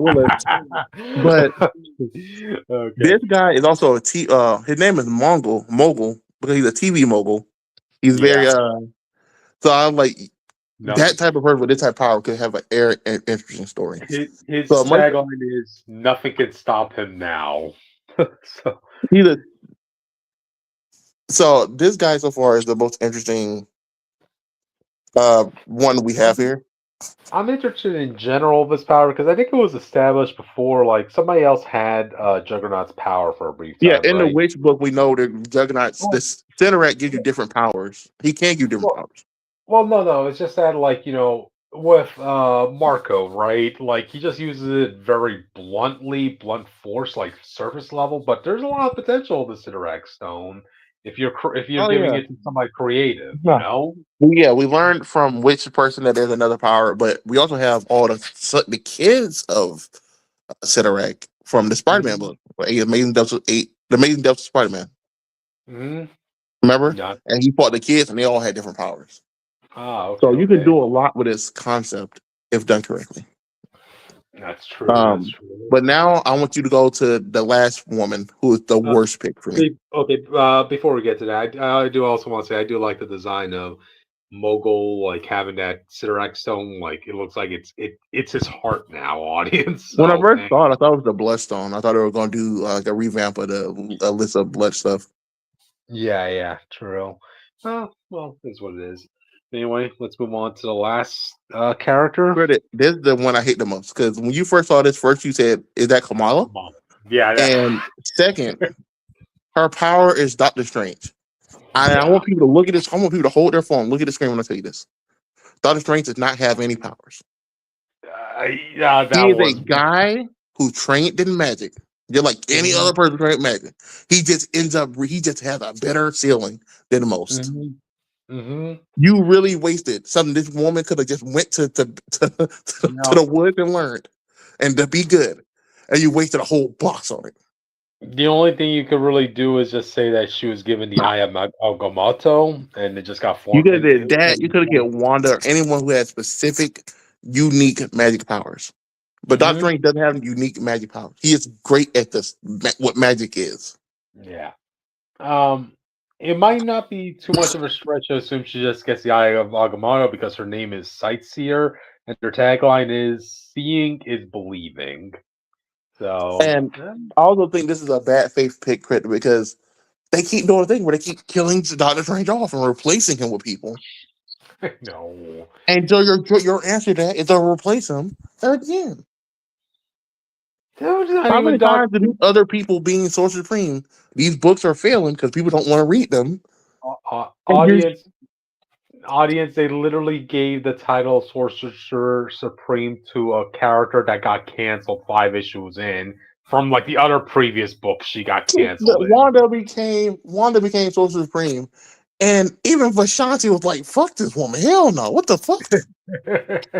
I know. Magic right? goes against the laws of magic. Why would you have her Sorcerer Supreme? That doesn't make sense. I blame what's his name? The guy who keeps writing her. I'm blanking on his name. I don't blame him because I definitely bet you he's not just coming up tomorrow and like, I have this great paper for Scarlet Witch. They're like, oh, we need Scarlet Witch. Hey, yo, you good for it? He's like, yeah, I got you. He just wants any excuse. He wants the paycheck, sure, but you should not have did this. True. This one is like the most boring one you could do because magic is just she could have learned this on her own. Her outfit just looked like the updated version of Miss Marvel. Why do I get the feeling that this was originally supposed to be Miss Marvel until editorials like, okay, yeah, we really are pushing too much Kamala in people's faces, so I don't think so. Just because she looks like her, like with the haircut and everything too. They just decided to change her skin tone at the last minute, you know? I think what they was going to do was going to fully do female Strange. Oh, like we haven't done that? Okay, because with Clea and Scarlet Witch. No, because remember, in the Ultimate Universe, there was a female Sorcerer Supreme lady. And she was doing well. And I think they wanted that type thing for the main universe without bringing her over. Because they, Marvel seems to be like brain dead when it comes to issues people have with their books. Right. Not even about the fact that we still don't know what Stephen Strange is doing in the Ultimate Universe because he's locked up somewhere and he's never talked about it. But I really do think this was supposed to be a female Strange. I don't think they would have did with Kamala and then have her be a Magic Kamala also in the MCU who has nothing to do with the immune stuff. You know what I mean? Yeah. Because to be fair, like you said, there could have been a Kamala and she just goes back home in the other universe after this.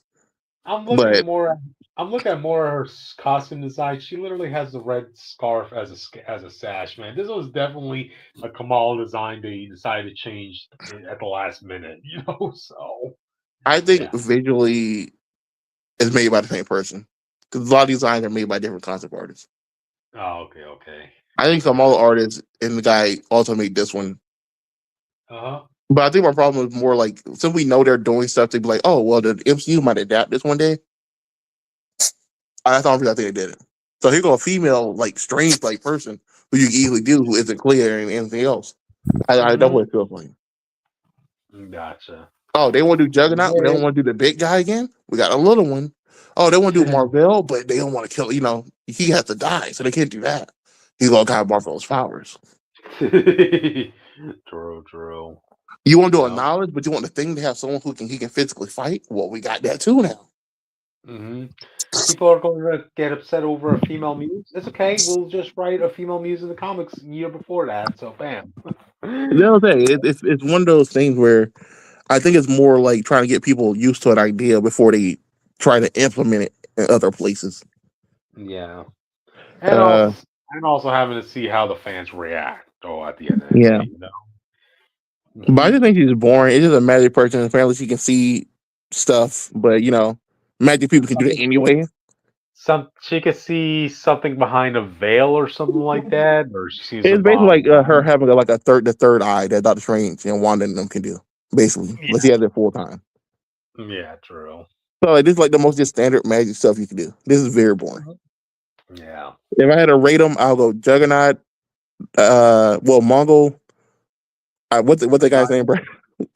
Helikus, something like Holocaust, that. wherever they were, that guy, and then Wonder Man, and then her. Do you think they just wanted to call him Holocaust, man?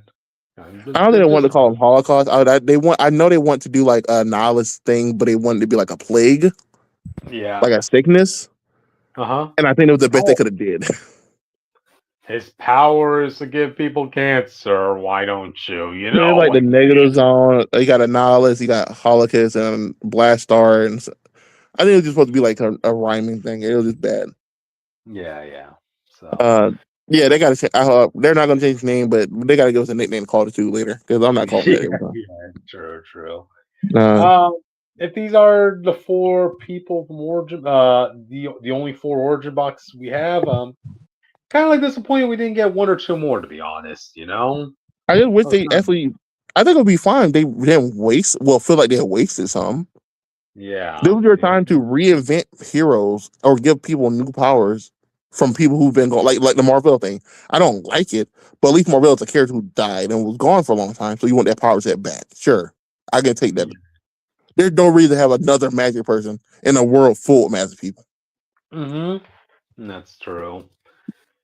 I mean, hey, what can you do? You know, we weren't in the boarding room with this, so Yeah, you could have been out. That could have been Alpha for all I care. Like Alpha's power, the gravity guy that used to work for Spider-Man. Yeah, true. Like they could have been Graviton. Like it's so many different heroes and villains with movesets that are really good. They just aren't used. You could have did.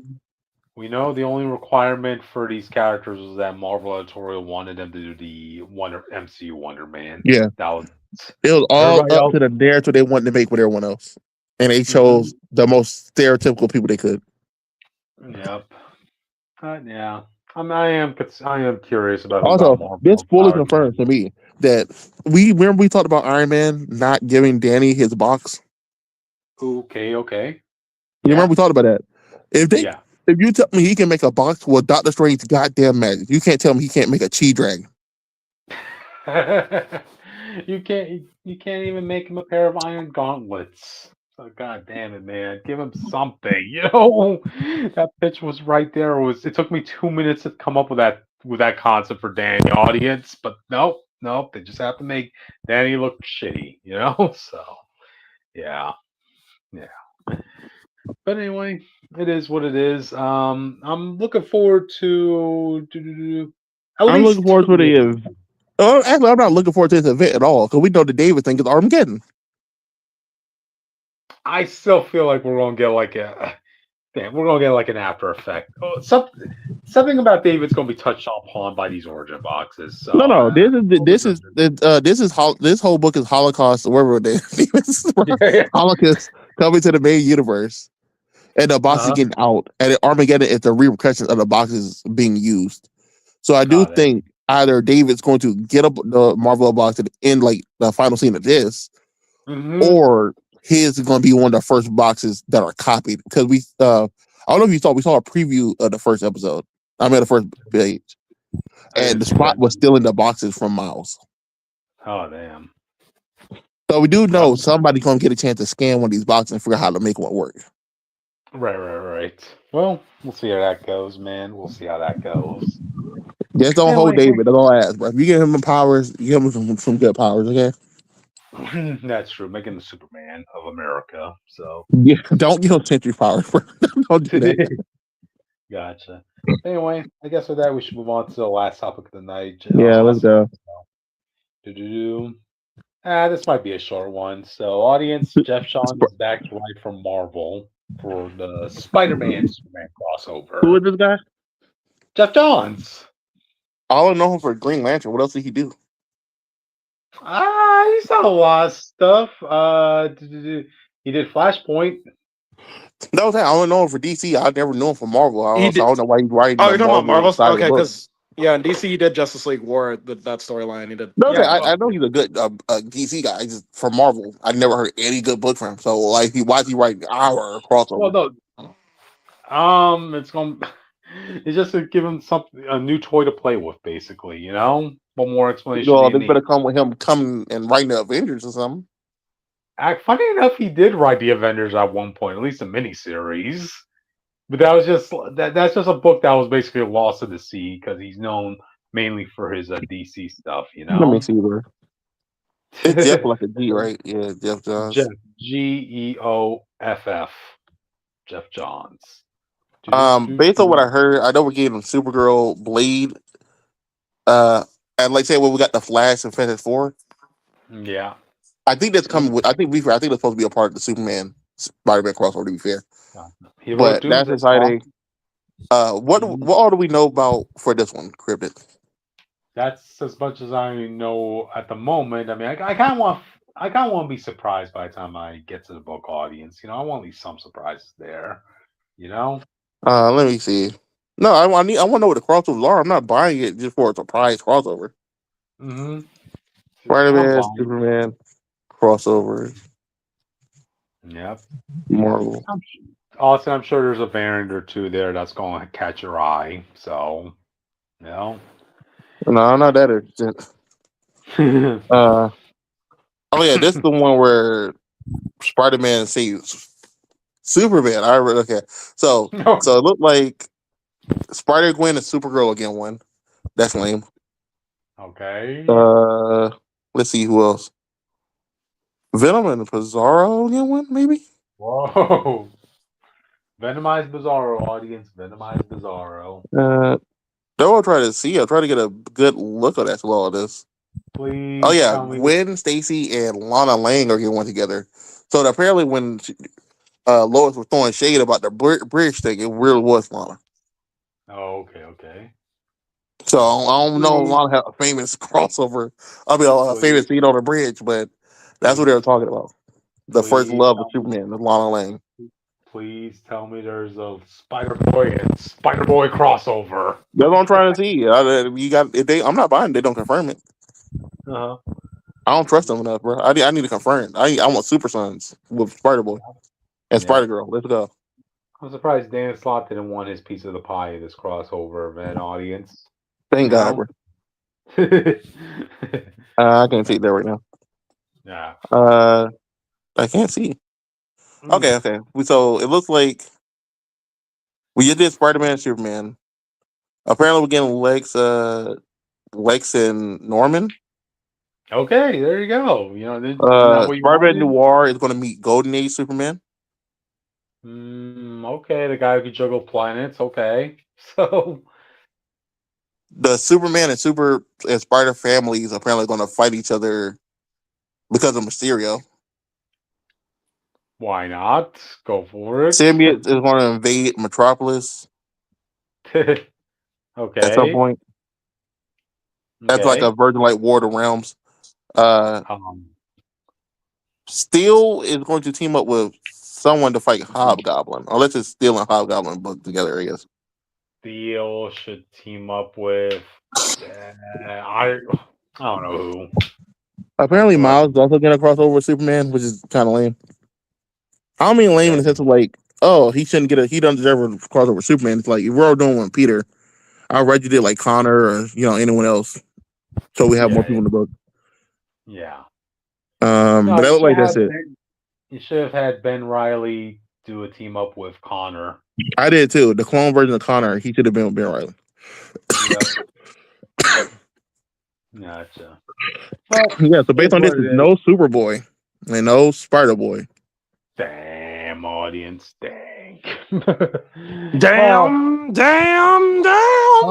How dare they screw my boy up like that, audience? How dare So the only way I'm getting Lex and Norman is they have to fight Spider-Man and Superman together, man. That's damn. Sorry, I 3 dams. I want the good Norman versus the bad Lex, right? It would have been so fun. We'll see. Anyway, yeah. I mean, do you have any final thoughts before we end the night? Geoff Johns do more Marvel work, I guess, because of what I can see, they don't like. I don't see people talk about this shit. I'm sure Geoff Johns has a good pitch for the cosmic side of Marvel, given that everybody knows the first Green Lantern run. So, Around he did Avengers Standoff and some Ultimate X-Men. I just know Geoff Johns, like, if I didn't grow up with this character, then I don't give a shit about this character, and I'll bring the character I want back. That is his bread and butter. Well, yeah, Lord knows he was in the forefront of trying to push Cyborg into the Justice League. So, well, that's not a good sign. Let's take. So, how about we don't do? What Superman is this? What the? What? We're seeing the. I saw the first pictures for the Spider-Man Superman crossover. So you see Miles, and I guess part of Miles team up, and I can't tell what's going on. It looks like I guess it's War of the Worlds thing or something going on. I don't know. Oh, okay. Gotcha. It's whatever. Good luck to him. I hope the book's good, man. I hope it's better than Superman, Spider-Man. I don't know, man. Every crossover so far, I feel like we all say the same thing. Where like you could have had better choices. Some of this stuff. That sounds no different than the last crossover they did. Exactly. So it is what it is. I guess we'll read it when it come out. That's true. Be sure to join us for when we do that live stream, audience. But all right, then. With that, we reached the end of the video, audience. Yeah. I really just wish the writers were like being rewarded for something, but it really just, you want to sign on? You're a big name. Ryan, or you wrote Fantastic Four great for years. You want to you want to write their crossover with Flash? Nah. What? Like, damn. Jake, the funny part is he's writing Fantastic Four and he's writing the Flash right now. But they didn't let him do the crossover between the two teams. That's true. Wow. Well, audience, we can always hope they do better in another 20 years when they do this crossover again. So, yeah. Hopefully we'll still be doing this by the time we get to that crossover again.